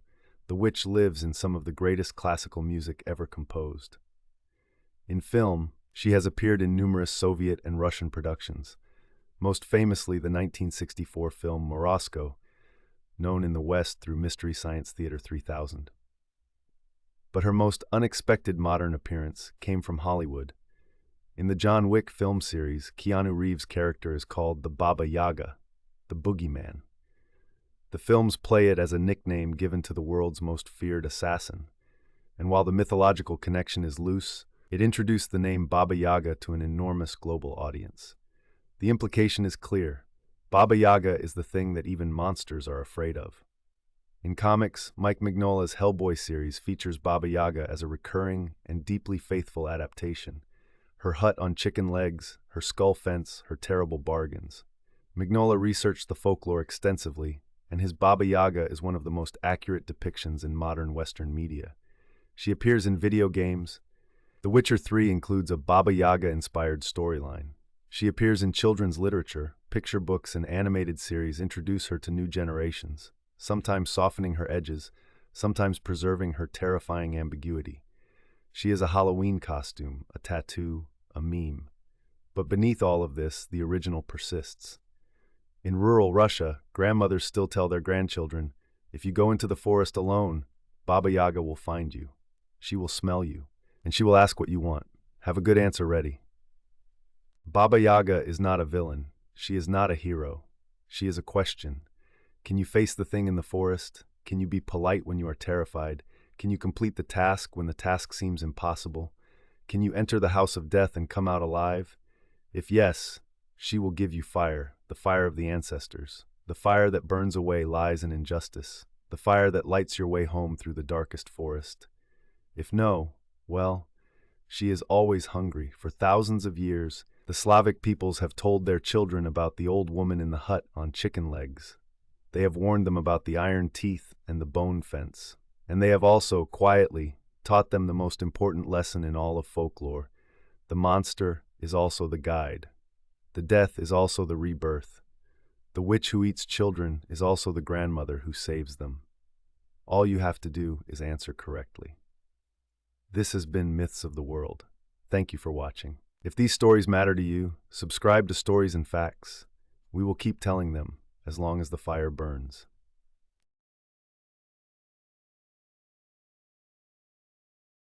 In the winter of 1878, a Cree man named Swift Runner walked into the Alberta wilderness with his wife and 5 children. The winter that year was brutal. Temperatures in the Canadian subarctic plunged well below freezing for weeks without relief. Game vanished, snow buried everything. For families living off the land in the boreal forests of what is now northern Alberta, a winter like this was not unusual, but it was always dangerous. Swift Runner's family never came out of those woods. When spring arrived, Swift Runner appeared alone. He told authorities his family had starved, but something about his story didn't hold. The Northwest Mounted Police investigated his camp. What they found there told a different story entirely. The remains of his wife and children were at the site, and it was clear they had not simply starved. Swift Runner confessed. He had killed and eaten his family. But he insisted it was not his choice. He said a spirit had entered him, a force he could not resist, an insatiable hunger that consumed his mind before it consumed his body. He called it the Wendigo. Swift Runner was executed by hanging at Fort Saskatchewan in December of 1879. He is the most documented case of Wendigo possession in recorded history. And to understand what he meant, what that word carried for his people, we need to go much further back. The Wendigo comes from the Algonquian-speaking peoples of the Great Lakes region and the Canadian subarctic. The Cree, the Ojibwe, the Anishinaabe, the Innu, the Algonquin. These are nations spread across a vast territory, from the northern forests of Quebec and Ontario through Manitoba, Saskatchewan, and into Alberta. A landscape defined by long winters, dense boreal forest, and isolation. In their traditions, the Wendigo is not a simple monster. It is something far more complex. In some traditions, it is a spirit, a malevolent force associated with winter, the north wind, cold, and famine. It can possess a human being, overriding their will, filling them with an uncontrollable craving for human flesh. In other accounts, the Wendigo is a transformation, a human being who has committed the ultimate taboo, who has eaten another person, usually during starvation, does not simply survive. They become something else. They lose their humanity and are reshaped into a creature of endless hunger. And in still other versions, the Wendigo is a physical being, a gigantic creature of ice and decay that stalks the frozen forests, hunting humans. What unites every version is a single idea. The Wendigo is what happens when a human crosses the line between survival and predation. It is the point of no return, made flesh. The physical descriptions of the Wendigo are among the most disturbing in world mythology. It is emaciated. Despite the fact that it devours humans, the Wendigo is always gaunt, skin stretched so tightly over its bones that you can see every rib, every joint, every hollow. Its complexion is gray or ash white. Its eyes are sunken deep into its skull, wild and unblinking. Its lips are tattered and torn, sometimes chewed away by its own teeth. The smell of death and decay surrounds it, and it is tall. Some accounts describe the Wendigo as towering above the tree line, a figure so impossibly large that it moves through the forest like a force of nature, not a creature. It is gaunt and skeletal at any size, a walking famine. But here's the detail that makes the Wendigo unlike almost any other monster in mythology. Every time it eats a human, it grows larger. Its body expands, but so does its hunger, proportionally. No matter how much it consumes, it is always starving. In relation to its own size, it is always on the verge of death from starvation. Eating does not satisfy the Wendigo. Eating makes the hunger worse. This is not an accident of storytelling. This is the moral architecture of the myth. The Wendigo is a statement about what happens when you cross the final line. You do not gain anything. You become the hunger itself, and it will never end. To understand the Wendigo, you have to understand the world it came from. The peoples of the northern forests and the Canadian subarctic lived in one of the most demanding environments on Earth. Winters lasted 6 months or more. Temperatures could drop to -40. Game animals, moose, caribou, rabbit, followed unpredictable cycles. A community could be thriving in autumn and starving by February, and when starvation came, it came absolutely. Blizzards could isolate a family or a small band for weeks. When the stored food ran out, when the snares were empty, when the ice was too thick to fish, there was nothing. You watched your children weaken. You watched your elders die. And in the worst cases, you faced a choice that no moral framework could prepare you for. Cannibalism in these conditions was not theoretical. It happened. It is documented in the historical record, by missionaries, by fur traders, by the communities themselves. The Wendigo myth exists because the situation it describes was real. But the myth did something extraordinary with that reality. It did not simply prohibit cannibalism. It transformed it into something cosmic. If you eat another human being, you do not just commit a crime. You become a monster. You are no longer human. And your community is not just permitted to kill you. They are obligated to. The Wendigo was a moral law encoded as a creature. It was the last firewall against the collapse of everything that held a community together. This is where the story moves from mythology into something far stranger. Beginning in the late 19th century, ethnographers and missionaries working among Algonquian peoples began documenting a phenomenon they called Wendigo psychosis, sometimes spelled Wendigo psychosis. It was unlike anything recorded in European medical literature.